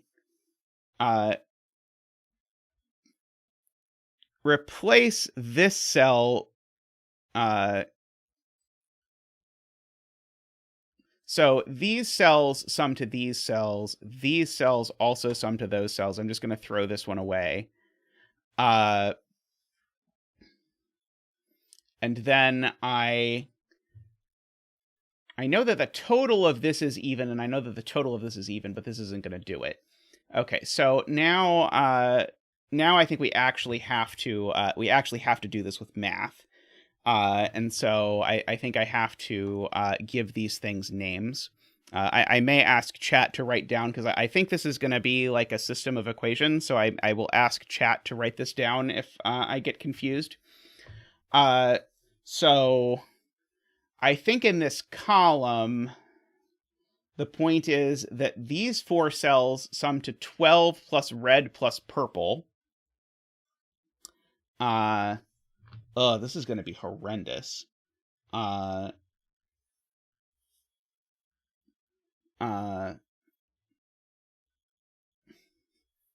Sure, I'll make that agreement. If Shrug gets featured today, I will live react to it.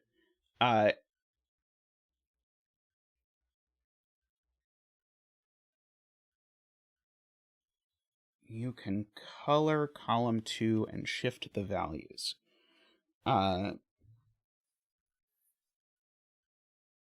Okay, so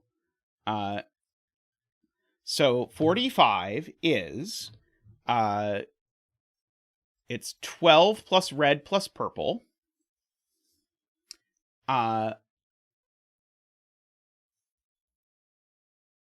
But this is still, I still don't know how to deal with these. I don't think the sum of these two is particularly nice, is it? Am I missing something? Because I feel like I'm now going to have to color these, and I'm going to have 4 variables in my equation, and it's going to be horrendous. As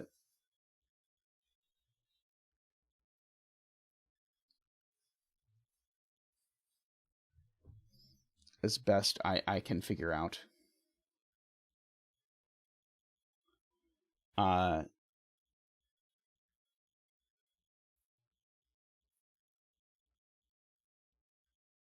Okay, Garion genuinely does want a 4-variable equation.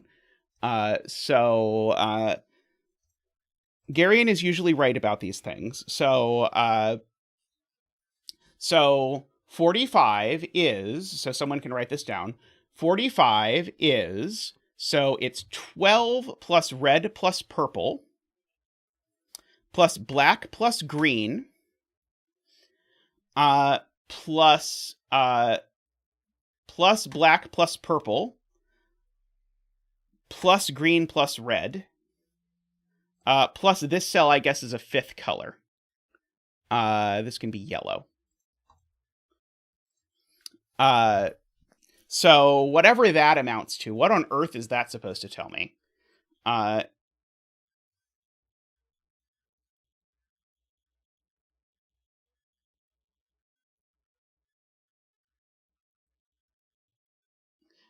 Jay, I specifically did all the calculations with parity. Garion's claim is I can't do anything with parity. I have to do it with numbers. The stuff with parity in this column was very cool. I don't think I'm going to be able to do this thing that Garion wants.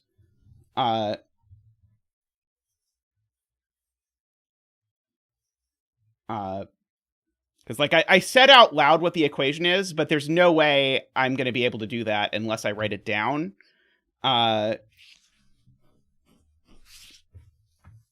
don't think we can prove the parity of row 9, column 2 by doing the sort of moving stuff around arrows, Jay. I don't think.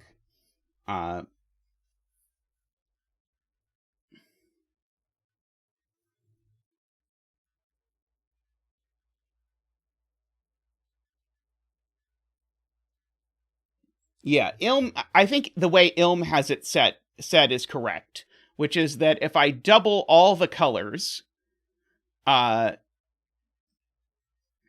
add them together, then if I just throw in this one cell, then I get everything, because every color ends up counted twice, because this cell is counted twice. So it's 2 times the sum of these 4 cells plus this cell is 45. I believe that. And then the sum of all the colors, Ilm is pointing out, is the sum of these 2 cells. So the sum of these 2 cells times 2 plus this cell is 45. And so these 2 cells plus, so these 2 cells times 2, plus 12. Good Lord. The sum of these 2 cells times 2 plus this one plus 12, because I forgot about the 6, is 45. So the sum of these 2 cells times 2 plus this one is 33. So 2 times the sum of these 2 cells has to be at least 33 minus 5, which is to say at least 28. So the sum of these 2 cells needs to be at least 14. And so therefore this cell can't be a 3. Is that the punchline of all of this? Please tell me that's not really the punchline of all of this. I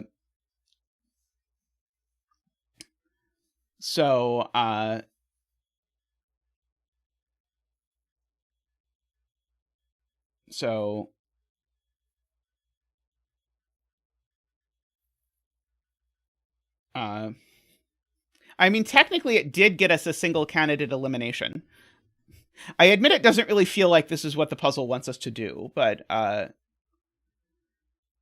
yeah, so one of them has to be a 9. I believe that, because if they're not a 9, then double them is 12. And so the thing to remember that I hope we can cite later possibly is that double these cells has to sum to at least 28. A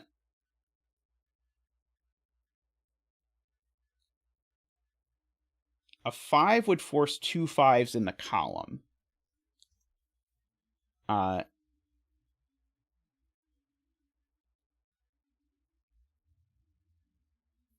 Oh, right.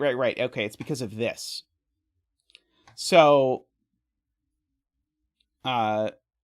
It's double these plus this cell is 33. And so if I make this a 5 and this a 9, that's 28, but this can't be a 5 anymore, so I don't get to 33. So this can't be a 5. Okay, I believe that. Let's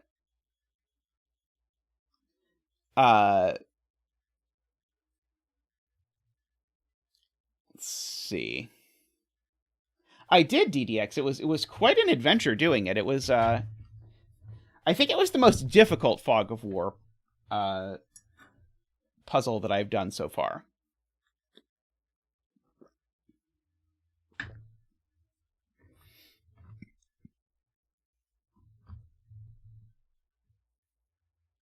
Ah, right. And so now double these is 32, and so now this has to be 1. That was heinous. So that's a 1, and these are a 3-5 pair. Because of that. I was going to say that wouldn't be so bad if I had a sheet of paper, but I think that would have been equally bad if I had had a sheet of paper in front of me. There's probably an easier way. It did get us there. Yeah, and so now we can place a 1 in box 6. Yeah, the first thing that sort of I did with double arrows was lots of these sort of like min-maxi sorts of things. This is just set up in such a complicated way to do that, but it did work. I mean, I admire the fact that it worked. I wonder if there was an easier way to do it.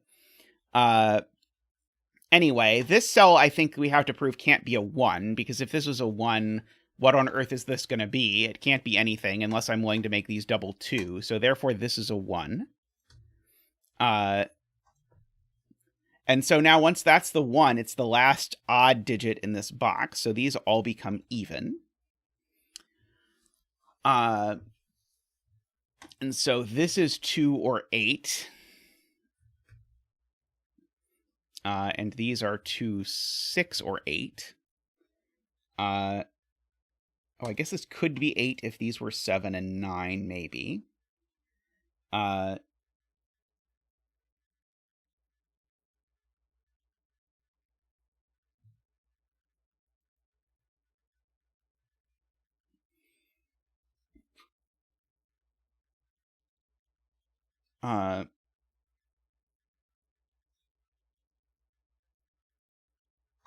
I feel like I tried this before and it turned out the answer was barely yes, but maybe it's not anymore.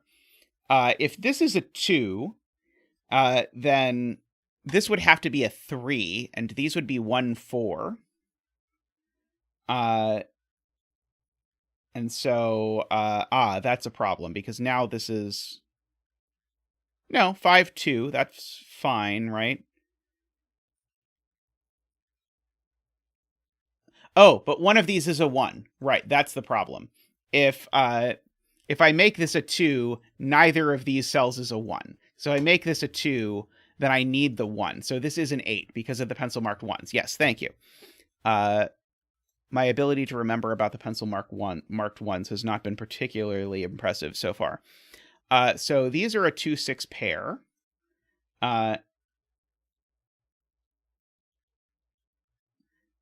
Makes this a 1, 2, 3, 4, 5, 6, 7, 8 to go down there. So these are a 2, 3, 4, 5, 6, 7, 8, 9.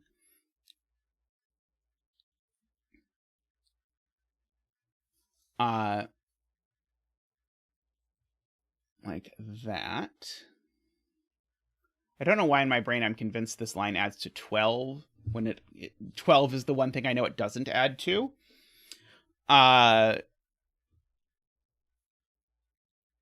the 7, 9 pair here does clear out that 9, as Andrew points out, and Nicholas.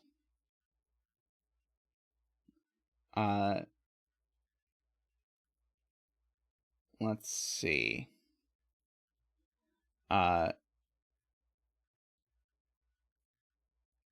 Yeah, and this can't be a 7 because of the 7, 9 there either. This is 5 or 8. I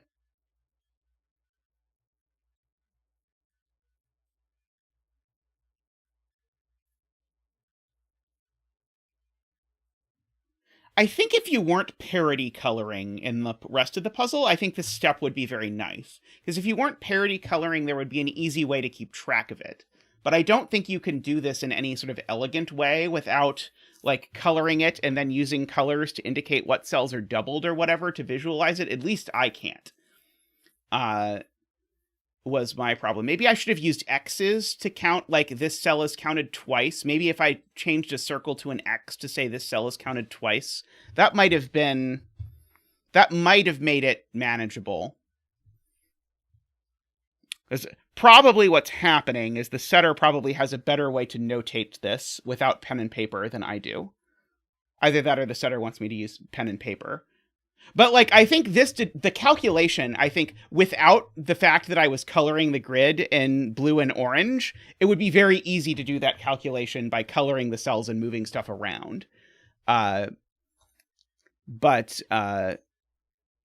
sort of have to chuck that and color it this way for me to see that easily. So it's not the deduction that I objected to. It was the deduction in a thing where I'm already using all the colors. But it's possible I have, like, way over colored in terms of odd and even. I'm not sure. Like, maybe that hasn't actually gotten me that much. I feel like it has. But maybe it's just because I like coloring things. And so the things it's let me do is color stuff. Which is always a possibility. So if this is a 6, now this is a 3.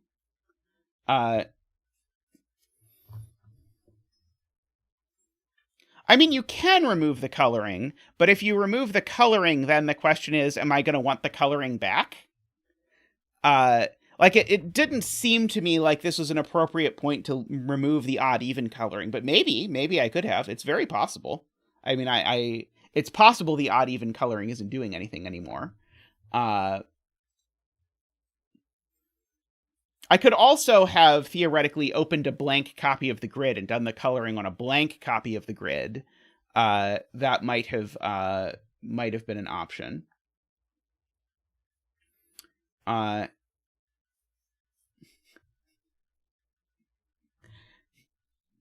Part of me kind of likes that idea, Andrew, and then part of me is kind of horrified with what setters would do if that was standard functionality.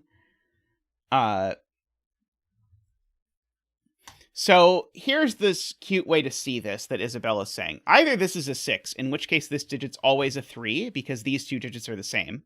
Or this is a 6, in which case this digit's a 1 or a 3, because 6 to get to 7 or 9 is 1 or 3. So this digit's always a 1 or a 3.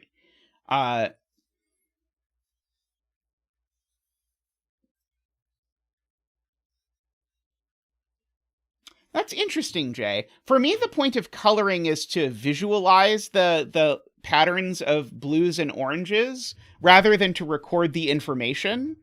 Like, I agree, if I want to say this cell is odd, I can just pencil that into it, and then I know it's odd, and I don't have to think about it. But then I can't, like, if I'm scanning this for, like, what rows and columns have 5 odds, it's a lot harder to see for me. Is the thing that I notice. Is it possible that this being a 3 breaks every way to make 11? No, it does not break 2, 9. Okay, so let me think about the options for these two cells. So if this is a 1, then this is a 2, 5, and I need these to sum to 9 without being 1, 2, or 5. So these would have to be, in that instance, 3, 6 exactly. Or if this is a 3... Wait, no, I did that wrong. No, I don't think I did that wrong. Wait, no, I did do that wrong. No, this is right. If this is a 1, these are a 2, 5 summing to 7, and these are a 3, 6 summing to 9. If this is a 3, then these are an 8, 1 summing to 9, and these are something summing to 11. And the something that sums to 11 does not use a 1, 8, or 3. So, oh, that's going to be terrible, because that doesn't actually block it off at all.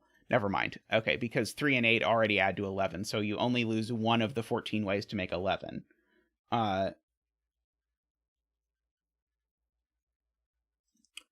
Uh,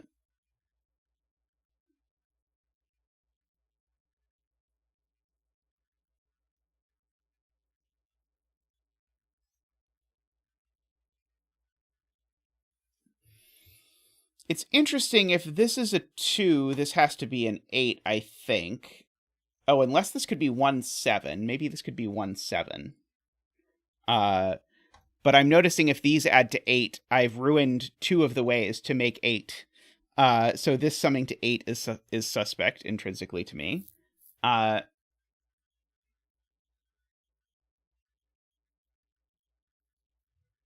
Oh, Nicholas is doing exactly the same thing. I look up to see. With that.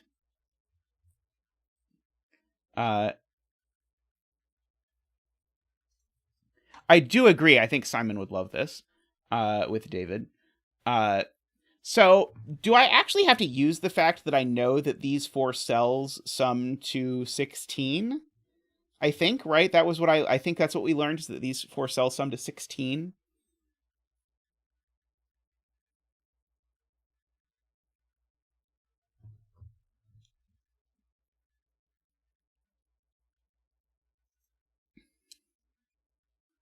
Okay, Selena is telling me I know how to color this, but I don't understand the I don't understand the point yet.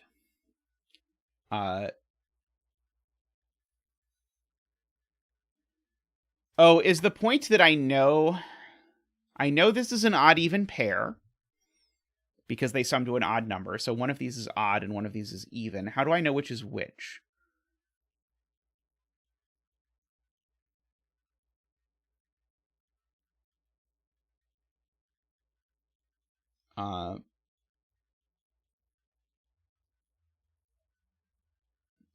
Okay, so it's being suggested that I should pencil mark this cell. So this cell, in terms of evens, I think it can be anything except 6. And in terms of odds, I think it can be 1, 7, it can't be 9. So I think this cell can only be 1, 2, 4, 7, or 8. But if I think more about it, an 8 here would put a 1 here, which doesn't work. Let's see. A 7 here would put a 2 here, for sure. A 4 here would put a 3 or a 5 here. A 2 here would put a 5 or a 7 here. And a 1 here would put a 6 or an 8 here. That doesn't work. So this can only be 2, 4, or 7. Let me look at this arrow and see if I can rule any of these out by looking up. So if this is a 2, I would need this to be a 5 and a 3. I think that looks okay. There's a 7-9 pair in the column, so I can remember that. That's not a 7 because there's a 7-9 pair in the column.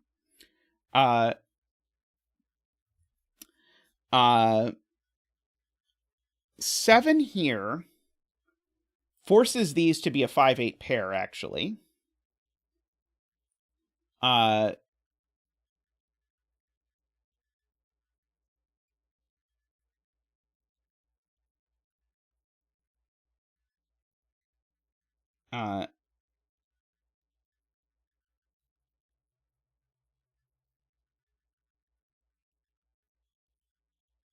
4 breaks the 2-6 pair in row 7.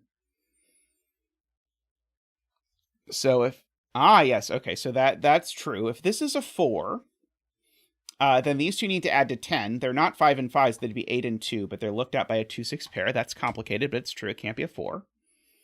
So this is now down to being 2 or 7, which means that this is never a 5 anymore. So we have an actual 2-3 pair now. Wait. This just can't be 2 anymore, right? I think this can't be 2, because there's nothing here big enough. I think we cheated. How did I get 5 out of here? Oh, I just removed the wrong digit, didn't I? I removed the wrong digit. No. were my other eliminations correct? I now worry that I screwed something else up.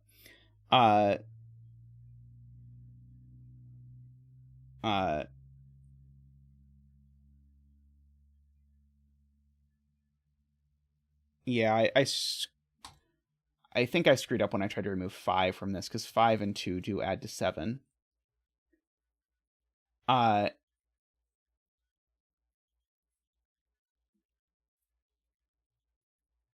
Okay, let's see. Josh says, row 2, column 4, if I just look at it by Sudoku, the only odd digit that it can be... Row 2, column 4. I don't understand the 4 in column 2 point at all. Is the point I can't put a 4 on here because all the combinations break? Let's see. Josh's point here is, I think something about this cell being odd or something, or can't be odd or something like that.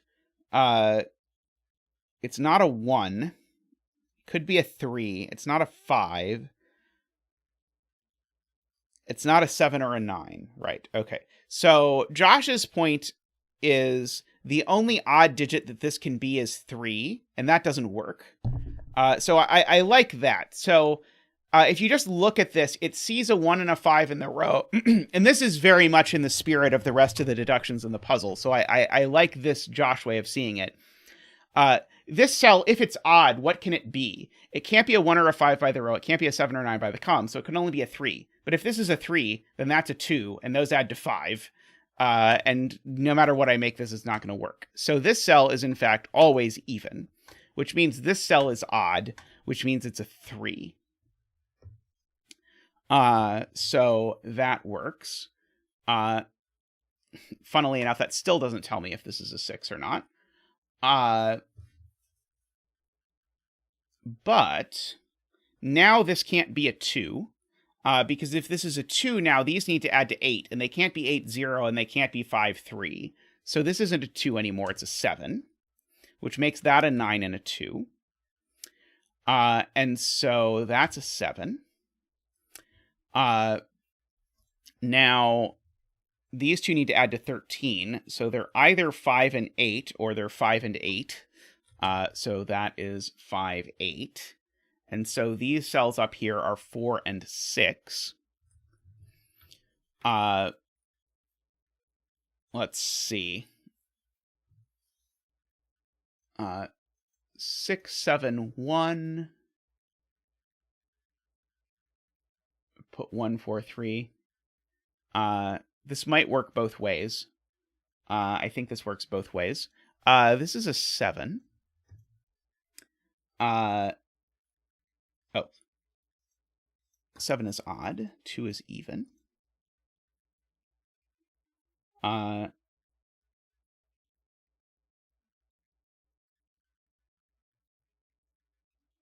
Let's see.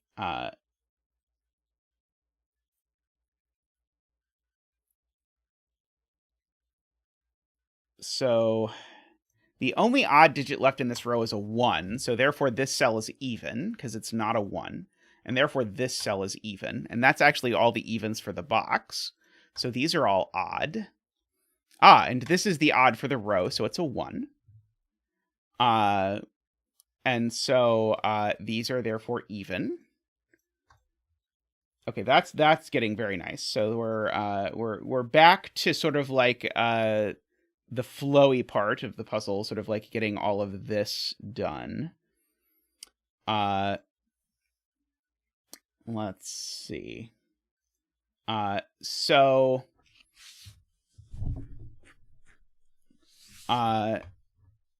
Yes, in box 8 now we have all of these things, so we can fill all of those in. It is being pointed out.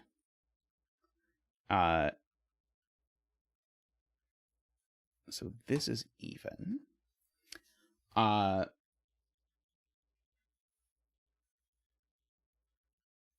These are from 2, 4, 8. Not quite prepared to try and see if any of them break yet. Yeah, one of these is a 9.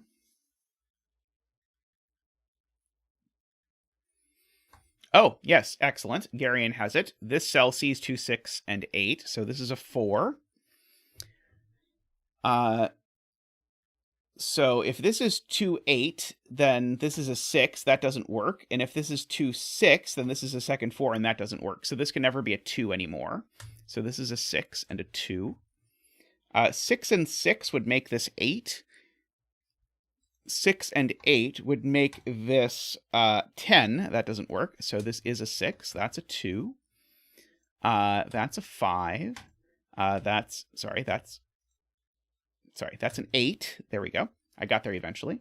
So that is a 3 and a 6 and an 8. That's a 2 and an 8. That's a 1 and a 3 and a 1 and a 5. All of those fill in. These are a 2 and a 4.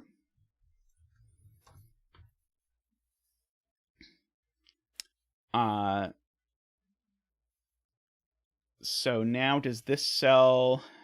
Oh, this cell doesn't see an 8. So if this cell is even, it is an 8.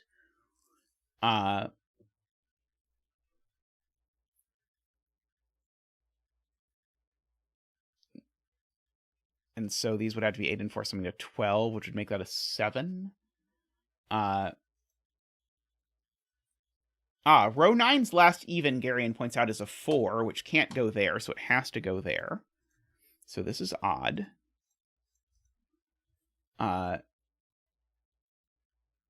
So this is a 1, 3, or 5. Whatever that's worth. So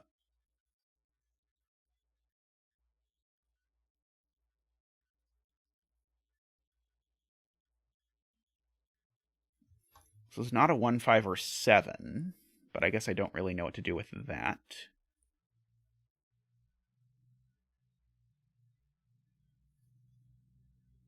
Ah, yes, Isabella spots. This cell sees every even. It sees 4, 6, 8 in the column and 2 in the row, so this is definitely odd. And I know this is an odd-even pair. So that leaves only one odd in the box. One of these two cells is a 2, for what it's worth. If this is a 2, that's a 9. Cheers, Jim. Happy holidays and Happy New Year if we don't see you for a bit. So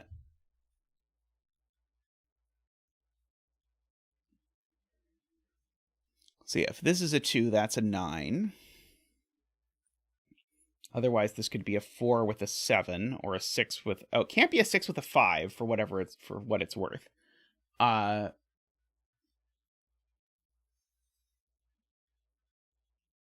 So yeah, if this is even, it's a 2. If it's odd, I think it can be a couple things.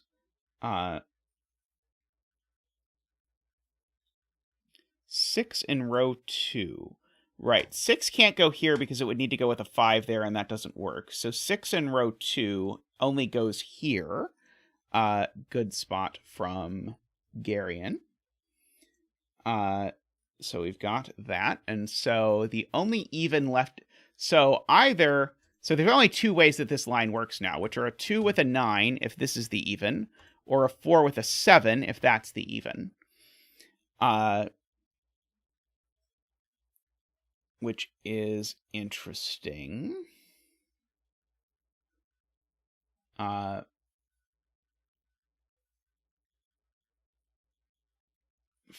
in row 2.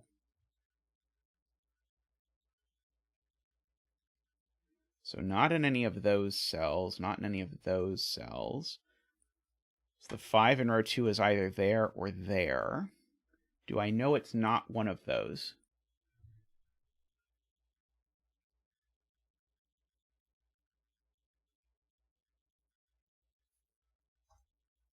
Oh, let's see. Okay, so that's smart. So Mehdi points out this cell can't be 1, because if this cell was 1, the maximum these two things would sum to is 5, which is a problem because that's already a 5. So in fact, one of these two is always 1. which looks up and says that's not a 1, which means by our pencil marks that cell is a 1, which then means that's a 6 and that's a 4. Very good spot to Medi there.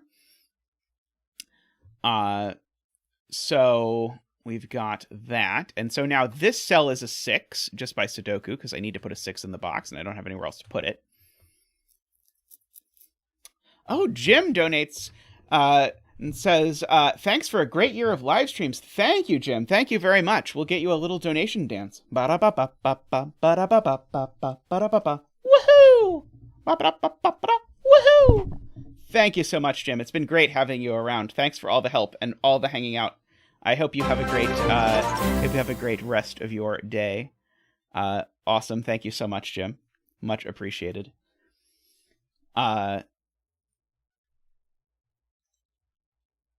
Should we mark now? I will have marked now.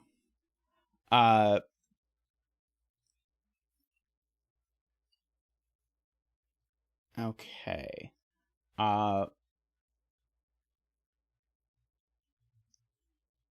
So that was very close to being helpful.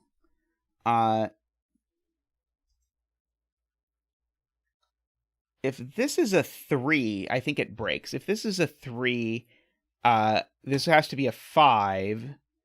And so therefore this has to be a 3 and a 4, and this would have to be a 2, and that doesn't work. I guess the point is these two are opposite parities, so these two are definitely opposite parities as well, in order to make my double arrow work. And so if this is a 3, that's an 8, and that just immediately breaks. So this is not a 3. And so this is a 5-8 pair, which now gives me a 5-8 pair in the box as well.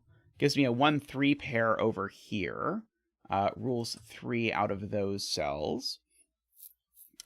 That 5-8 pair looks up and says those aren't 8 and that's not 5. And that gives me a 2-9 pair, which places a 3 here. Rules 3 out of this cell, and indeed places a 3 in this box here. The 5-8 pairs also sees across the row to rule 5 out of those cells, even though one of them already couldn't be a 5, but I tried anyway. So we've got all of that. And now we only have one uncolored cell in this row. Somehow. I really don't know how that happened. It's a 4 and a 7. Mostly I just suspect it means I didn't notice it for way longer than I should have not noticed it. These aren't 7, that's not 4. That 5-9 pair gives me the 2 up here. Gives me an orange here. Gives me an orange here. Making that a 9 and a 5. Making this a 2. Making this a 9. Making this an 8. Making this a 2. Making this a 5 and a 9 and a 3 and a 5. Making these not a 3. Let's see. This I now know is odd. I might as well color it.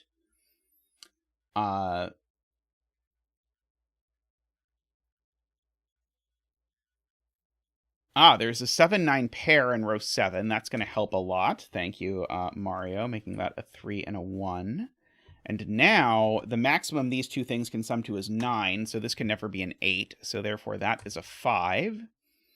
And that's an 8. And this is a 4 to make the double arrow do its double arrow work. Otherwise, it won't double arrow correctly. Making this an 8 and a 5 and a 2. Making this not a 1, giving me a 7-9 pair, making that a 5. Making this an 8 and a 2. Making this a 9 and a 7. And an 8 and a 4. So that completes our coloring. So 7, 4, 8, 9, 7, 9, 9, 7. And our betting tree is a 3. Congratulations to all the 3-betters out there. May all your betting tree wishes come true. And don't forget to leave your window open for the betting tree fairy to stop by. I'm told the betting tree fairy is very good about closing the window afterwards so that it won't get cold in your house. Bye, Selena. This was an awesome puzzle. For my taste, there was a chunk in the middle that could have been smoothed out a bit. Like I probably would have just shortcut through the one step that we spent half an hour on. But overall, I loved this this puzzle, and the logic in it was great. And I loved so much of the coloring and the figuring out, like, oh, I know where these digits are, and I know what this is, and that sort of thing. Very neat double arrow puzzle, very memorable.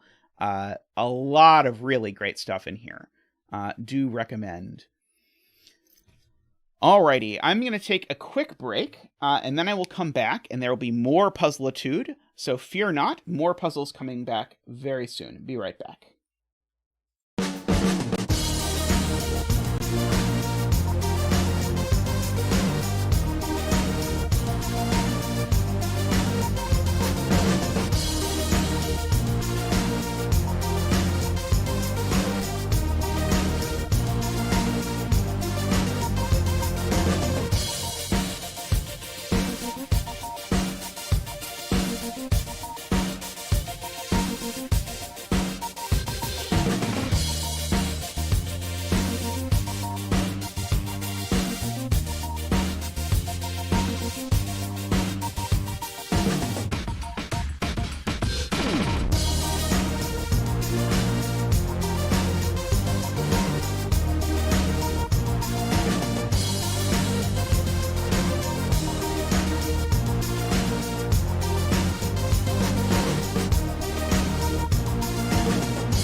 Alrighty, welcome back. We're back with a German Whispers puzzle by ICHTUES. I don't think I've ever done a German Whispers by them, but I've done many delightful puzzles by them, so I look forward to this. So as a reminder, the way that German Whispers work is that along a green line, any two numbers you put next to each other have to be at least 5 apart. So, for example, I can put a 9 next to a 3 because those are 6 apart, and 6 is at least 5. Now, usually in these, you want to high-low color because usually the thing that it sort of comes down to is knowing that as you move along a German Whisper, you always switch between a 1, 2, 3, 4 flavor of number, or low number as we call them, and a 6, 7, 8, 9 number as we call them. We can do things like placing a 5 in box 9, because one of the things is there aren't any numbers that are 5 away from 5, without doublers or anything like that. So one of these two is the 5 for this box, but as soon as that's true, then we ask where the 5 is in this box, and now it can only be there. And so we get to do the 5 dance. Woo! Woo!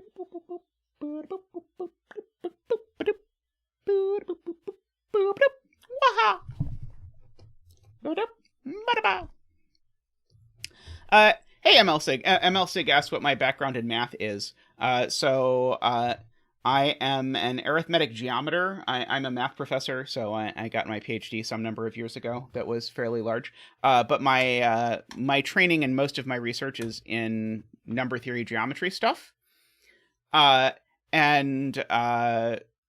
I have my math channel, which sort of started as me saying, like, man, I don't really understand anything about the Riemann hypothesis. Let me understand stuff about the Riemann hypothesis and then make videos about it.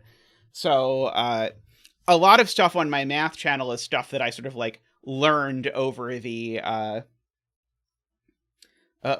previous years to sort of communicate. So that's sort of my my approximate math background.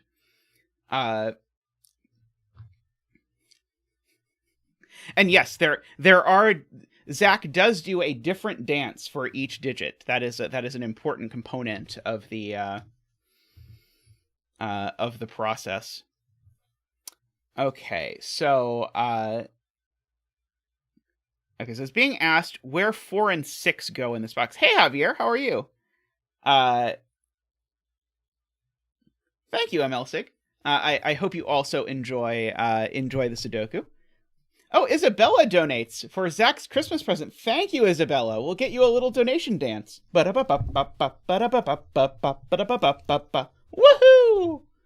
Waha! Thank you so much, Isabella. Zach has gotten to do a lot of digit dances, for sure. A lot of donation dances today, which has been fantastic. Thank you so much, Isabella, and everyone else who's donated. Greatly appreciated. So much. Greatly appreciated. So the question is where are 4 and 6 going to go in here? And so, for example, the problem is I can't just throw down a 4 here because I would have to make this digit at least 5 away. So fine, it can be a 9, but then this would also have to be a 9, and then that does not work. So that digit can't be a 4. Likewise, none of those can be a 4. Those can't be 4s.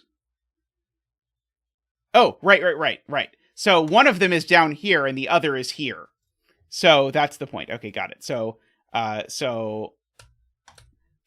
was like, there's only one spot where a 4 or 6 can go in this box. What am I missing? But the point is this can be a 4 or 6 and I can throw one of them down here. And now as soon as this is a 4 or a 6, this is a 1 or a 9, and I need to put down a betting tree. That's right. Let's go with that cell as the betting tree. Oh, that's a good question. So Kurban asks, where do the 4, 5, and 6 go in column 5? And because, again, of this wave pattern, I can't put it in a wave where it's going to put the same digit in the same row. So actually, these have to be the 4, 5, and 6 for this column as well, which is very interesting. And hey, Kurban, I hope you are doing well.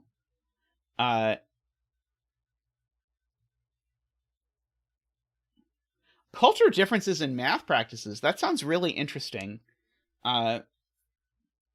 I always enjoy sort of figuring out when people view things differently because they had a different they had math education in a different place than I did.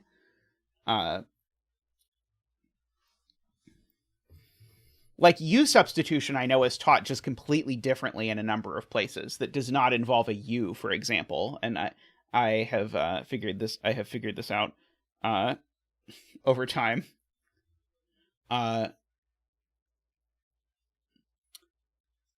Okay, so let's adopt Garian's suggestion of coloring these so that we can think about it. We'll use yellow and purple. I don't know which is high and which is low, but one of them is high and one of them is low. These can't be yellow because I can't put... Wait, no, sorry. These can't be purple because there's 3 purples in the row. So these are yellow, sorry. I was trying to prove the wrong thing. So these are purple. And now these can't be yellow because of the things in the row. So these are purple. And these are yellow. Like that. So these are...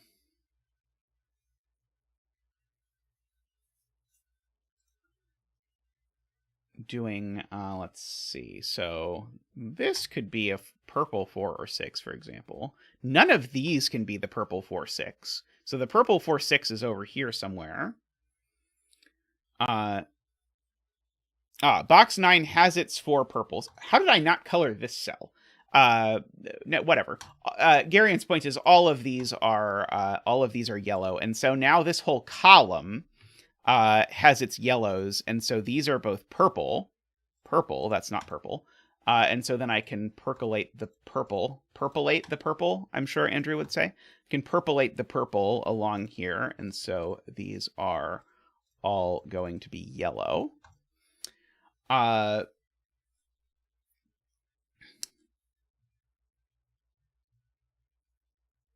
Perplation, yes, as you do.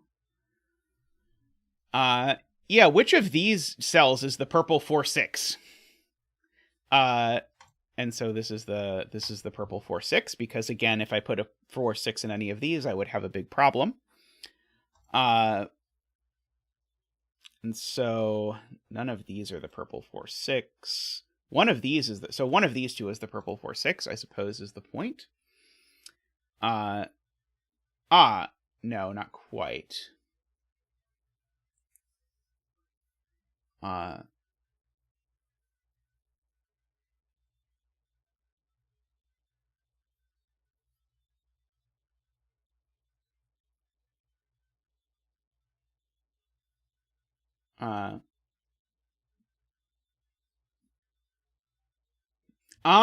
Right. Purple can't be high because of this. None of these can be purple 4, 6. And so if purple was high, this would be a 7, 8, 9 quadruple. Is Garian's point, which is very cool. So purple is in fact low. So this 8 is yellow. And we can go ahead and we can swap them out for their true colors. Like that. Which means that this is a 6 and a 1. Hopefully I did that correctly this time. Like that. Okay, so that was very cute setting. Let's see. Bye, David. Happy birthday to your aunt. I hope it all goes well. So that's all the blues for this row because we have a 4 down here and 3 other blues. So these two things, which can't be 5 because of the box, must be orange.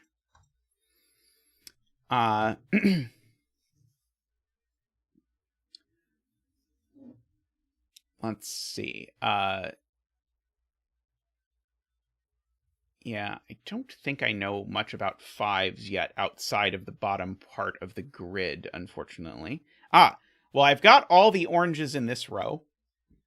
So that cell's blue because it can't be orange or 5. So I know that much.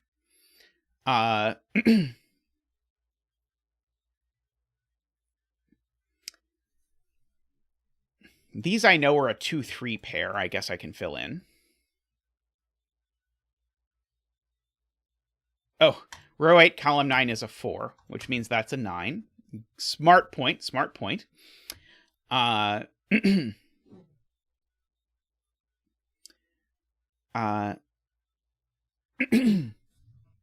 Sorry, my voice is going. I need to have more tea.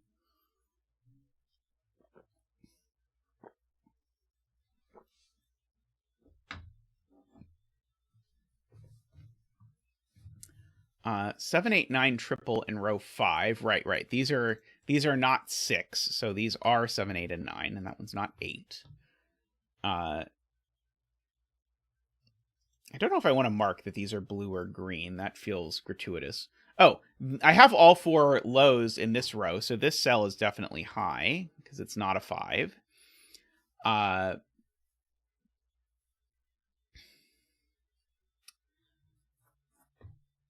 Okay, so one of these is a 6, which makes one of these a 1. And likewise, one of these is a 4.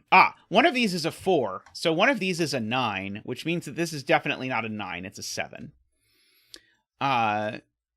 Because one of these needs to be the 6 for the row. And so now that that's a 7, these are a 1-2 pair, because those are the only things that 7 gets to play with. So these are a 3-4 pair. In some form or another. So this is now a 9, because it's certainly not a 6. So therefore, neither of these things can be a 4, because they would put a 9 in a row that already has a 9. So these are only from 1, 2, 3. In fact, actually, that makes this a 1, 2, 3 triple, because neither of these can be a 4 either. And so this cell can't be 1, 2, 3, 4, or 5. 1, 2, 3 from the row, 4 and 5 from the column. So this cell is high.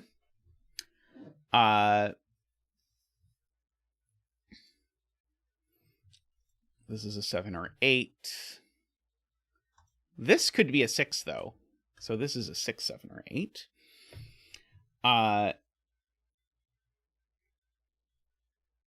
Let's see. This is also a 7 or 8. For what little it is worth. So one of these two is a 9. Okay, that might be interesting. One of these two has to be a 9, so one of these is a 9. And so that means that this isn't a 4. This is only a 1, 2, or 3. Oh, I already knew that. What am I talking about? Never mind. That was not at all as interesting as I thought it was going to be.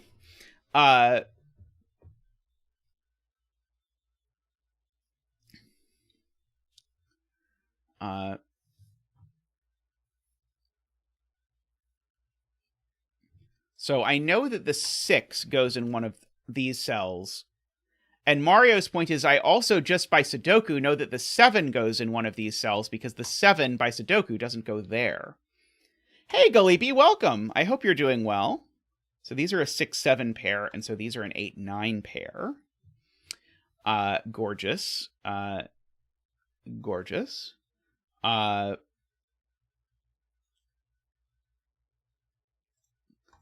This is not a 4, points out Nicholas, because of the 3, 4 pair here. Did your team win, Gully?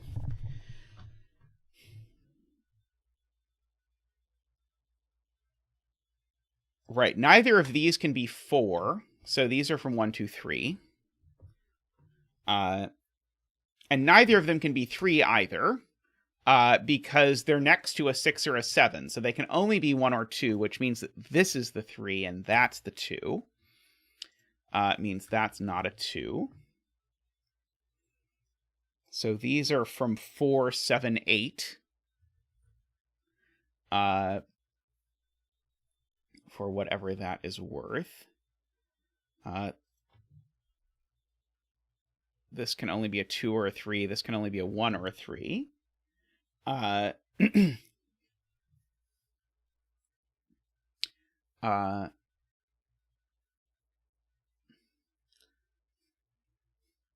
Woohoo!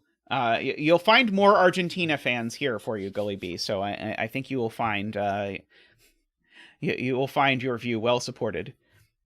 Let's see.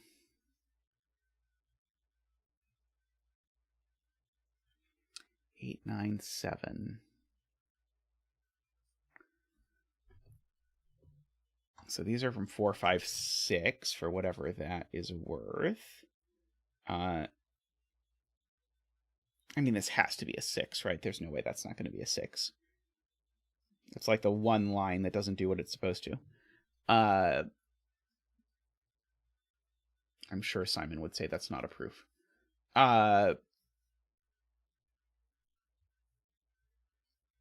Let's see. So these are from 6, 7, 8. Just for the record, I know one of these two is 9. And they're certainly from 7, 8, 9.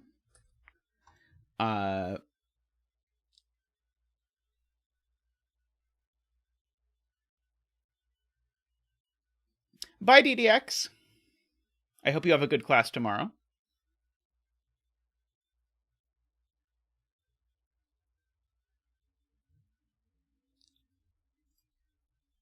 This is low or 5. In fact, all of these are low or 5. In fact, the betting tree, actually, if we look at it, can only be 4 or 5. This might prove to have been a disastrous betting tree.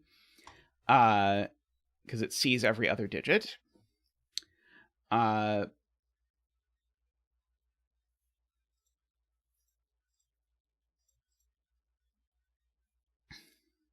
So this cell is only from 1, 2, 3.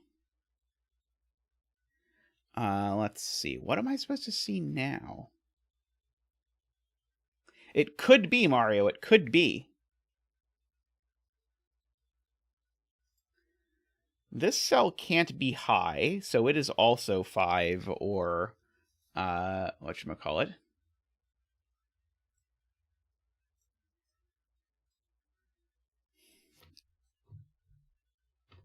Let's see. Hook says there's a strange X-wing on 6s in column 2 and 8. So let's try and understand the strange X-wing on 6s. So certainly the 6 over here is in one of these places. What do I know about the 6 in this column?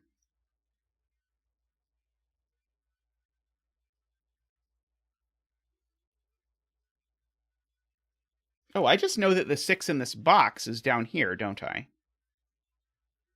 I know that one of these two is the 6 for the... No, do I? Row 6, column 5 is not a 6. That's true, because there's a 6, 7 pair in the row. Agree with Gully B. So one of these two is definitely a 6.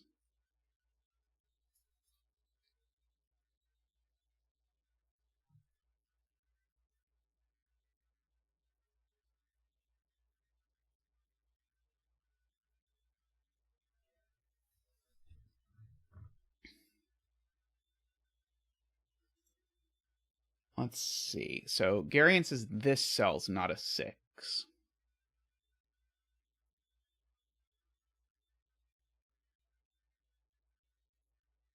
I don't quite understand it. By the way, welcome, Sayori. I haven't seen you much lately. I hope you've been doing well. So, oh, here's the easy thing. This cell is only a 4 or a 5, which gives me a 4 or 5 pair, which means these aren't 4 or 5. They're both low. That seems worth knowing.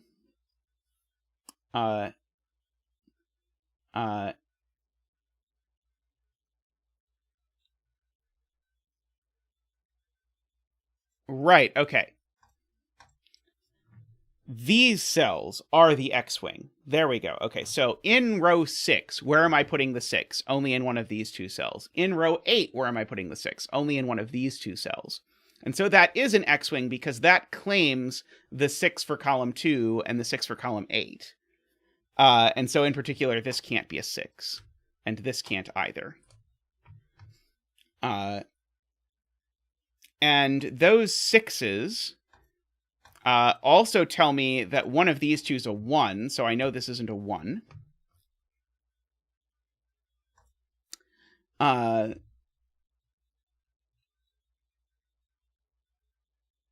Afraid Not, how are you doing?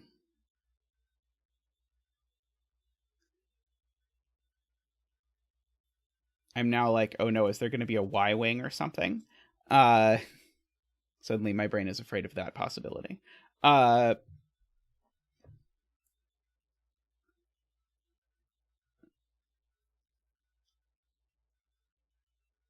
yeah, 4 in column 3 can only go up here, points out Nicholas, because there's a quad in that row, and there just is already a 4 in this row, so I don't even have to think about the quad part.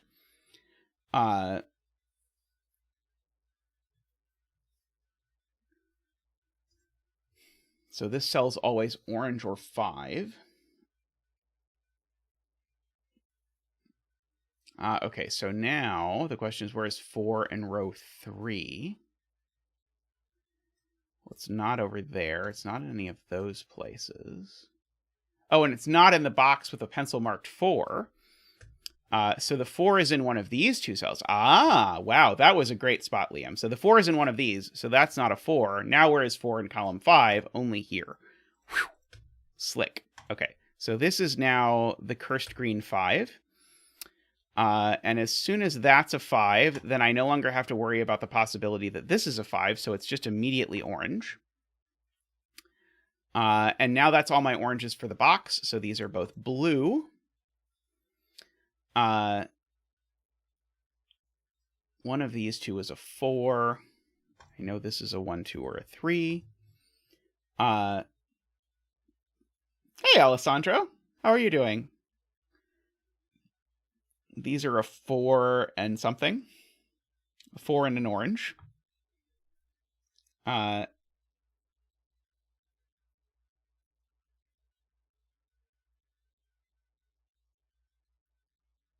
Where is the tree in column 7? Oh.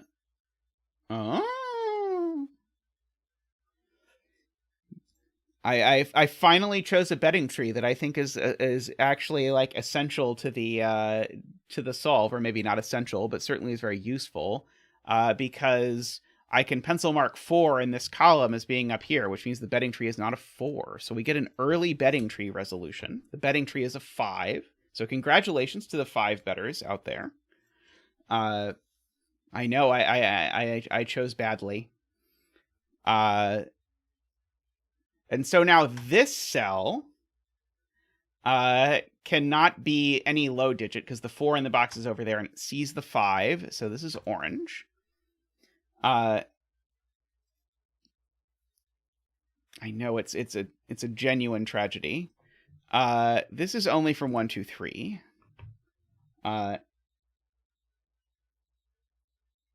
erase the number and plant some more trees around the grid.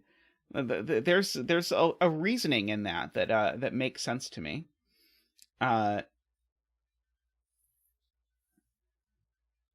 Let's see. Yeah, the betting tree being resolved before we've even marked is just it hurts my heart. Let's see. So I know one of these is a 4. I know one of these is the other blue.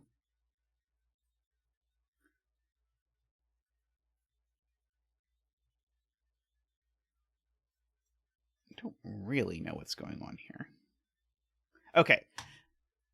This cell can't be a 7. This is a silly deduction, but I know that. Because, remember, one of these two is a 6. The 6 goes with a 1. So whatever the none 6-digit goes with in this row is next to a 3 on a whisper line. So it can't be a 7.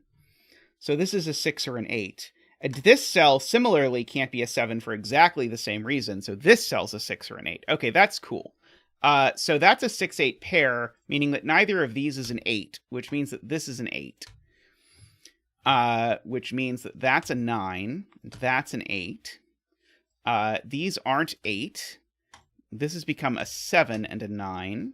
7 doesn't go next to 3, so that's a 1 and a 6 and a 2 and a 7, and an 8 and a 7, and a 3, and hopefully I have not screwed this up, and a 1 and a 6, and an 8 and a 3 and a 9, and a 6, and a 2. So no 2s there. Okay, that was a really cool reveal. Realizing that because one of these had to be 6, the other couldn't be 7 was awesome. I really liked that as a sort of flair for the thing. So now this cell can't be any digit but 5 because it sees 1, 2, 3, 4, and 6, 7, 8, 9.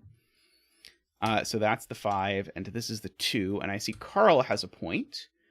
Carl's point was that this was a naked single. Which was probably true before the magnificent reveal down here, but I didn't see it until then, so sorry, Carl. This digit is not low because it sees 1, 2, 3, and 4 in the column, and it's not a 5, so this digit's always high.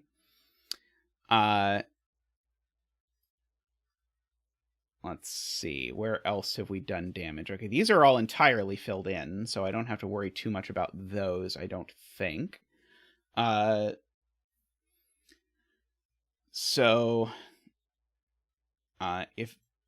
This digit sees 6, 7, 8, and 9. But it could be a 5. That's horrible. 5s are the worst. Let's see, where is 6 in row 5 has been asked. 6 in row 5 only goes here. That is an excellent spot. Which has made that a 5. That was Isabella. Makes that a 5. Makes this a 6. Makes this a 3. Makes this not a 3. So now this cell sees every low and 5. So this cell is now officially high. Let's see. And this isn't a 3 anymore.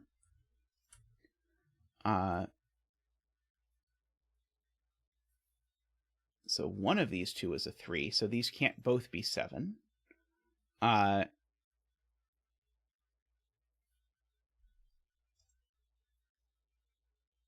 This is only a 1, a 2, or a 4.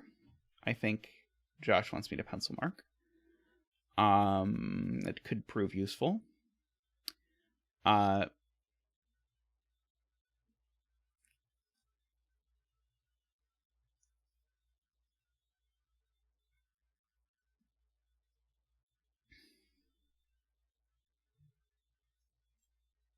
Okay. Yeah, so in this column I have one more high to place and a 4, and in this column I have one more high to place and a 4.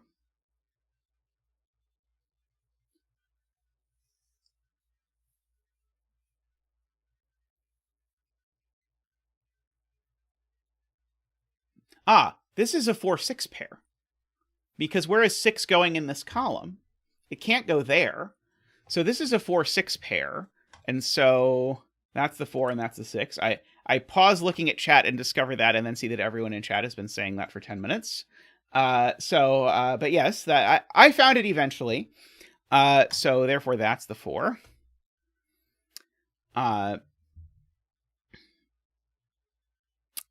Let's see. I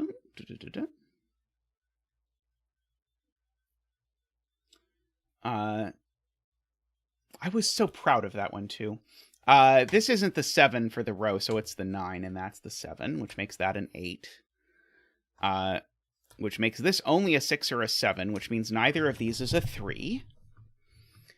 That makes that a 1-2 pair, which makes that a 3, which now that's going to do some damage, because that's going to do all of those. Making that not a 3. Making that a 3 and a blue and an orange. 4 and 7. Okay, now I think we can ask Mark for help. So this is a 6 and a 9. And this is a 3 and an 8. Excuse me. This is now high. because it's a 7, so that's a 6. So this is a 1 and a 1 and a 2. And that's a 2. And that is a 5. And a 1 and a 5. Oops. Someday I will be a pro streamer who can, like, realize that I should mute the mic when I realize I'm about to sneeze. Usually I get to the point of realizing I should figure out how to do that, and then in the stress of the moment, I then completely forget how to do it and don't do it in time. So that is low, that is low, that is high, that is green. So that is low, and that is green, and that is low. And that is low, and that is high. And we finished our coloring. So we can go 2, 1, 9, 5, 3, 4, 7, 4, and 5.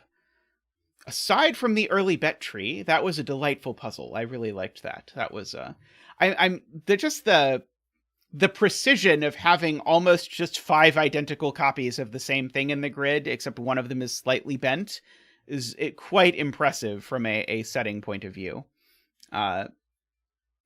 Reminds me a bit of Rumors by Tall Cat, which has always been my favorite Whispers puzzle. I mean, not always. I didn't even know what Whispers were some number of years ago, and the puzzle didn't exist some number of years ago, but has long been my favorite Whispers puzzle. But this has some things. Yeah, this was not a good betting tree. It was very, very embarrassing. I mean, the problem is in this grid, it looks like everything's going to get resolved in terms of like high-lowity. But yeah, this was it was not a good choice. This would have been a much better choice. Yeah, something further away. Yeah, this probably, if I had looked at it and realized there's absolutely no clues in any rows or columns touching this, that probably would have been a good choice as a betting tree. Well, live and learn. Alrighty.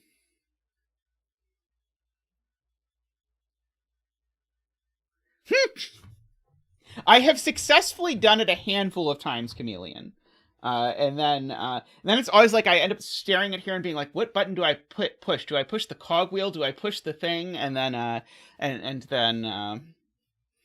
well, and then I sneeze, and then I remember that I'm supposed to press the sneaker icon or speaker icon. It's one of those things where you have to press something that's not a button. And I'm just old enough that anytime I have to press something in an interface that's not a button, I get confused. And then eventually sort it out.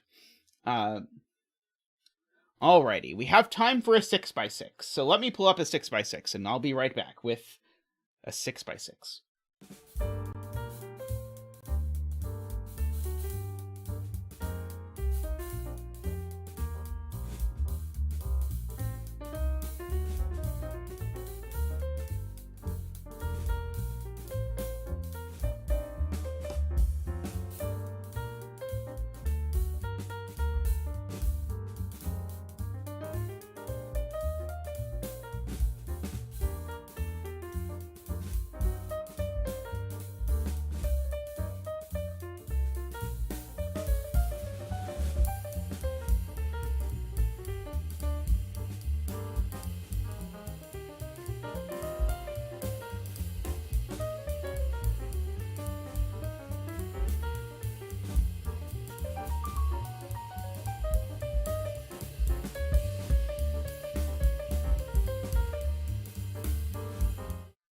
Alrighty, we're going to do a Jovi 5x5.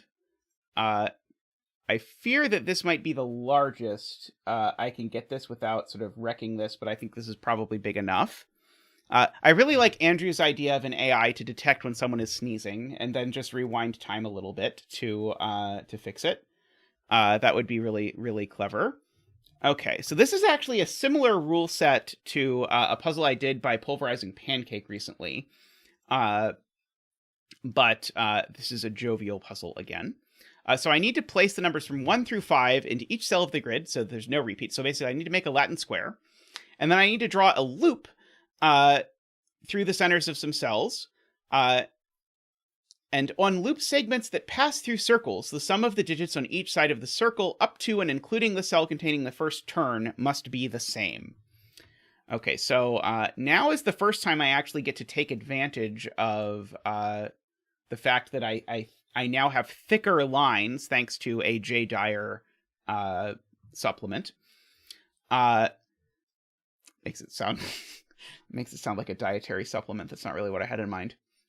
So because of this circle, I can't actually have red turn here. So the red has to keep going at least one cell. And in fact, it has to turn here. Does it have to visit every cell? No, it does not have to visit every cell, but it definitely has to visit this cell because of that. And so this is forced. The 1, well, actually, I don't even need the 1 to know that this turns here, because this is a 5 by 5, so I only get the digits through from 1 to 5. But because I have the digits from 1 to 5, I actually now know that this is a 5. And so these are a 2-3 pair. This is actually pulled out of the bucket, but it was a 5 by 5, so I pulled it out of the bucket, Tristan. This is a very, very late in the bucket. It is something called loop Latin square or something like that. 5 by 5. You'll see it. It's right by a 6 by 6. This is a 4 because of all of that. Okay, I know that I might as well just draw some line segment through each of these. And now this line segment can't... So the thing is, if I turn in both directions, then I repeat a digit. And I can't keep going up, so I have to keep going down. Like that. I have no choice, or this is never going to work. And so now I know what this digit is, actually, because I contend this digit has to be a 4. Because it needs to be the sum of these two. And if this was a 3, this would be a 1, 2, and this cell would have no value. So in fact, this is a 4 with a 1, 3, and that makes that a 2 and a 3. In order to make that work. And yes, by the way, I should mention, for any of you who are new or who do not know, 514 was an option. You're totally right. Why did I think this couldn't be a 5? I don't know. Totally right. 514 was absolutely an option. So this is either 1-4 or 1-3. But this does have to extend over here. I can do at least that much. But anyway, there is open submission on 6x6s for the end of stream. So you are more than welcome. You are encouraged to submit 6x6s. This certainly can't connect over to here. That's never going to work. So this either goes up or down.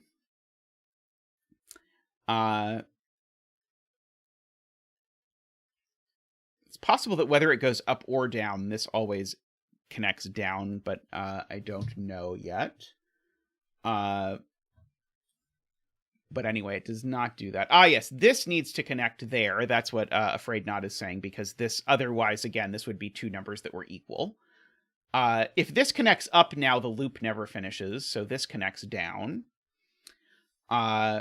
Now, this, again, I said can't connect over there, because then I would have this 3 or 4 being the sum of 3 digits, so it does that. If this goes up, it dead ends, so it goes down like that. How is this not broken?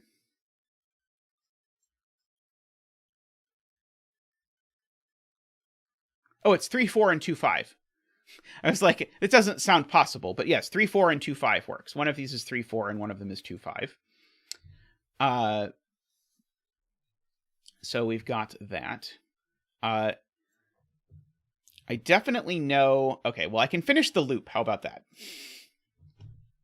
That has no choice now. So now we're just in pure Sudoku-y, arrowy goodness. This is at least a 3, so this is a 3, 4, or 5. And so this is a 2, 3, or 4.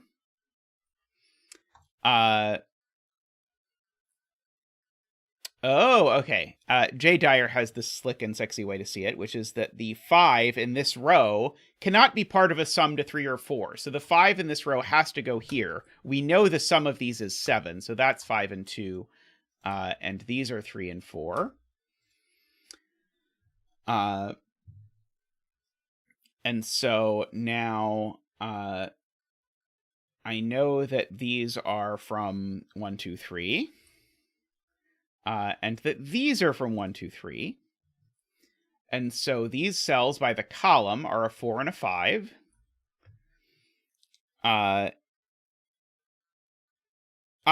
This cell can't be 3 or 4, Garion points out, because I know this cell's big now, so this can't be big as well, or I'm going to go way over budget.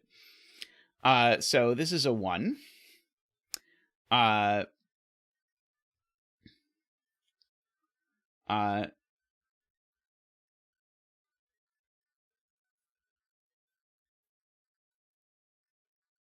So now my only place for a 1 in row 5 is here, because I know there's a 1 in one of these, and I know there's a 1 in one of these, which forms my classic Jovi wing, which I think is really an X-wing, actually. Because I don't think you can have something... I don't think in a Latin square there are Jovi wings, because I think what makes something a Jovi wing is that there are regions. So there's never a 1 in one of those. There's not a 1 in those by Sudoku, so that's a 1. By uniqueness, we can... No, we won't do that. So where does 3 go in row 1? Or sorry, in column 1. 3 in column 1, I think only goes here. Because whether this is 1, 3, 4 or 1, 2, 3, this isn't a 3. And the same goes for this. So this is always a 3, which means that's a 4 and a 3. Which now means this is a 1 and a 2. This cell now is a 4 or a 5, but it's not a 5, so it's a 4, and that's a 5, which makes that a 4. Which makes this a 1 and 3. Makes this a 2. This 4 has made this a 5 and a 4. And let's see, this is a 2 or a 3, so it's a 3 and a 2 and a 3, which makes that a 1 and a 3. Makes that a 2 and a 1. Makes that a 2 and a 5. And I believe that is our loopy Latin square. But good news, this puzzle has a 6x6 sequel. So to wrap up stream, I'm going to do the 6x6 version of this, because that was fun. I will be right back.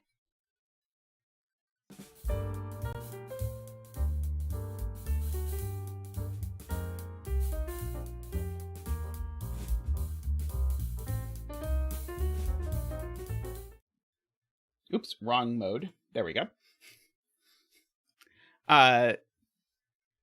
So I now have to remember that 6 exists. But let's do our sort of first things from that we learned from before, which is that anytime we have one of these, we can at least connect in those, and then if it has to extend in one direction or the other. So if it can only extend in one direction, we know what it does. So interesting. So this can't connect down, so this connects over. And so this is a 6, and these are a 1, 2, 3. It's the only way that works. And so in fact, this is the 3, and these are a 1, 2. These aren't 3, these are 4, 5. This has to go up here over there.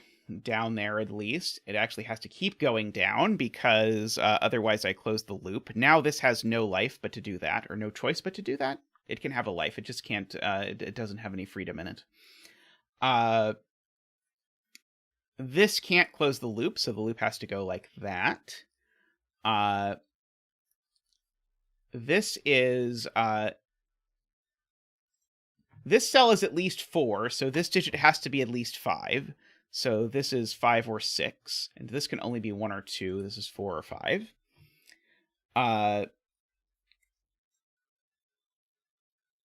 this this can't be as little as 3, so this is 4 or 5. For similar reasons. Yes, if this turns down, Carl points out, then I have my problem where I've put the same digit twice. So in fact, I know that this does that.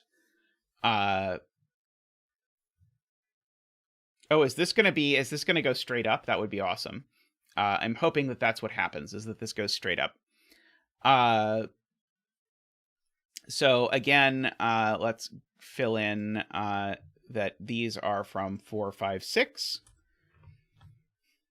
Oh, but this being from 4, 5, 6 is very, very disturbing, because that's going to mean, because this is already a 2, 2 sort of business.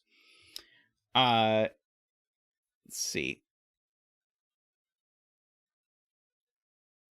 Okay, so the question from Jay is, where is 6 in column 5? It can't go there, there, or there. And if this were a 6, I'd have 6 and some other digit sums to this digit, which would be less than 6. So in fact, the 6 in column 5 goes here. I think Carl might have also said that, which makes that a 6 as well.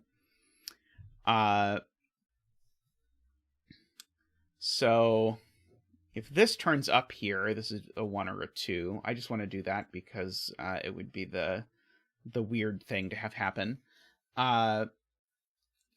So I know there's a 1 or a 2 in here because there's a 1 or a 2 in every sum to 4 or 5. And so this digit is at least 3. This is from 3, 4, 5. And it can't be a 3 because I would need to have 2 3s in order to add to 6. So this is a 4 or a 5. This is a 1 or a 2. There is a 3 involved in this sum. And these are from 1, 2, 3.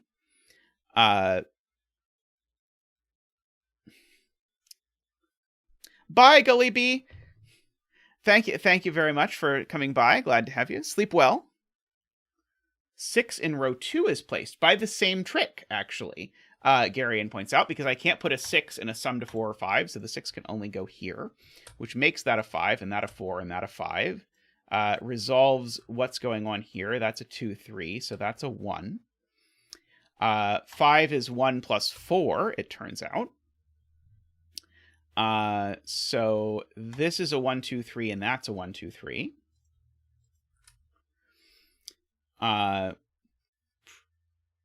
So these are from 4, 5, 6. That one's not a 6. So these are from 1, 2, 3. That one's not a 1. These are from 2, 3, 6. But I don't think I know anything about it yet.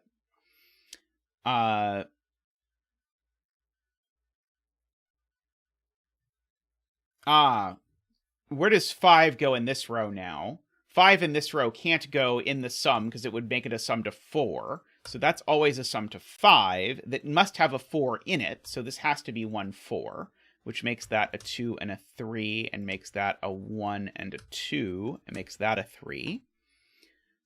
Makes that not a 3. And so we get all of that going into the grid.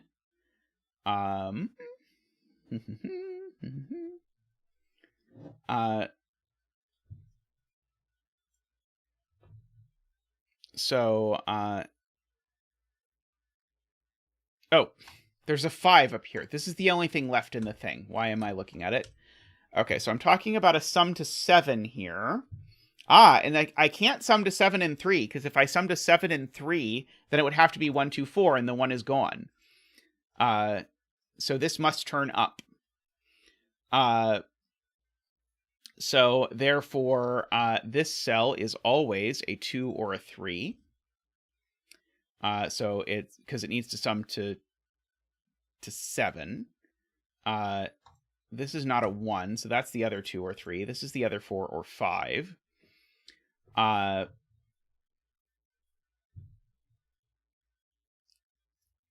This isn't a 2. These are from 1, 3, and 5 right away. The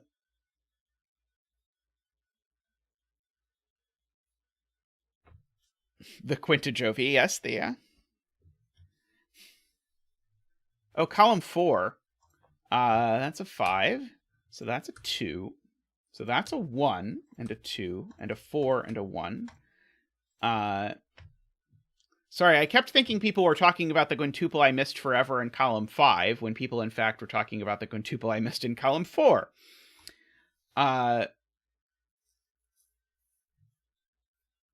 Okay, so whatever this is, I definitely need this to extend down. So I get my wish that this extends down, because this sums to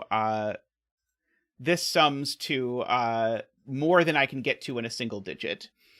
And so now I get my fantasy that this is a 4, a 6, and a 2, a 3, and a 5, which is what I was hoping for. So that 2 makes that a 3 and a 5, and a 1, and a 3, and a 2, and a 6, and a 4, and a 5. I have an error in row 6. Oh, how did I make myself have 2 5s in row 6? Try again. So that's a 4.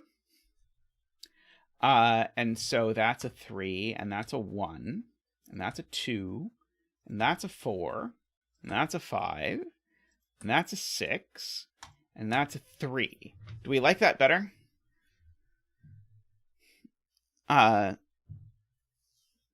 It makes me beyond happy that the thing I saw was possible, that this could be 4 6 and equals 2 3 5, is what actually worked out to happen. I am delighted by that. It looks Latin squarier to you, AFK. These are very cool puzzles. I quite enjoyed these. Yeah, but answer, check, and loop puzzles is always weird in Penpa because it wants you to draw the loop in some particular way, and if you have different aesthetic choices, then it doesn't always work out. It's possible if I, like, trace over this in green that answer check will trigger. Oops, line in green. I don't know why I picked red at all. Like, I think I picked it inadvertently. I think it just remembered that I was in red. There we go. Let's do the same over here, just for the sake of it. Let's do green over this. Haha. There we go. I have not yet seen the 7x7 version. There may someday be a 7x7 version. Now, Glipperal made a 9x9 version of this, which was like a 2.5-hour Simon video. But Glipperal's puzzle with this rule set is one of the coolest puzzles that I did not do myself. But I thought was an absolutely awesome puzzle. It is called Balanced Loop, if you want to look up Glipperal's version of this.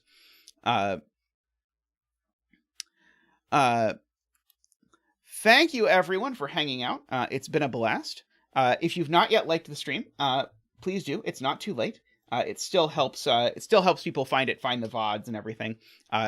If you're watching the VOD, by the way, feel free to say hi in the comments, or feel free to catch us live and say hi and introduce yourself then.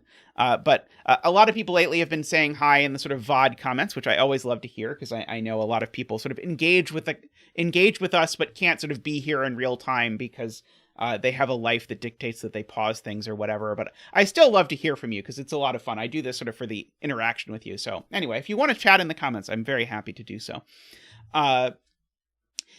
Thank you to everyone who subscribes. If you're new, welcome. I hope you will consider subscribing. If you are here and you're a regular and you want to support the stream and you want to know how, the way, as always, is to click the join button down below, where for as little as $5 a month, you can support the stream. So greatly appreciate all of those of you who do that. That's how you get the green name in the chat, if you're curious where people get the green names and where people get the fancy Zach emotes. That's how they do that. The Zach emotes are our effort to give you a little thank you. You also get like access to the zetamath exclusive Discord if you want. The zetamath Discord by itself is free, so you're welcome to come there and hang out, whether you contribute or not. There are lots of fun 6x6 things happening there and various other sorts of things. I will probably make a post there soon asking if anyone has done an anti-night Philomeno before, because somehow some pathological part of my brain likes the idea of an anti-night philomeno, but I don't really want to set one, but I might want to do one at some point. So anyway, if any of you know anything about anti-night philomenos, feel free to tell me. What else? Yes. So anyway, so if you do that, that is always awesome to see. I have no reason to suspect this is the case, but someone earlier made me promise that I would do a live reaction if Simon happens to do my puzzle today. So if Simon happens to do my puzzle today, I will do a live reaction to it in half an hour. So anyway, thank you so much. Thank you to all of you who support the stream, all of you who do really help keep us going around here. So the stream is sort of my hobby, but the stream is Tristan's full-time job, the stream and the zetamath enterprise overall. So the support is greatly appreciated. It helps us eat and keep lights on and do all that sort of thing. So greatly appreciated. Tristan, I'm sure, will be streaming again soon, by the way. I know a lot of people were excited by his previous stream, so I look forward to him streaming again. And again, thank you to our super supporters. So David Ratner, Michael O'Connor, Nordy, Woofer, Franco, Andreas. Thank you so much. Much appreciated. I hope to see you all soon. I'll be streaming again on Wednesday. So if not before then, I will see you soon. And thanks for watching. You know, funny, Eric asks if Tristan ever calls me Zeta in public accidentally. I don't believe that has happened. We'll see. I was actually musing on, like, are the students going to call me Zeta? And then everyone is going to wonder what the hell is going on when people are calling me Zeta on campus outside of the Sudoku course. Who knows? We will find out in time. But that's it for now. Enjoy your day. And I will see all of you again, I hope, very soon. Bye for now.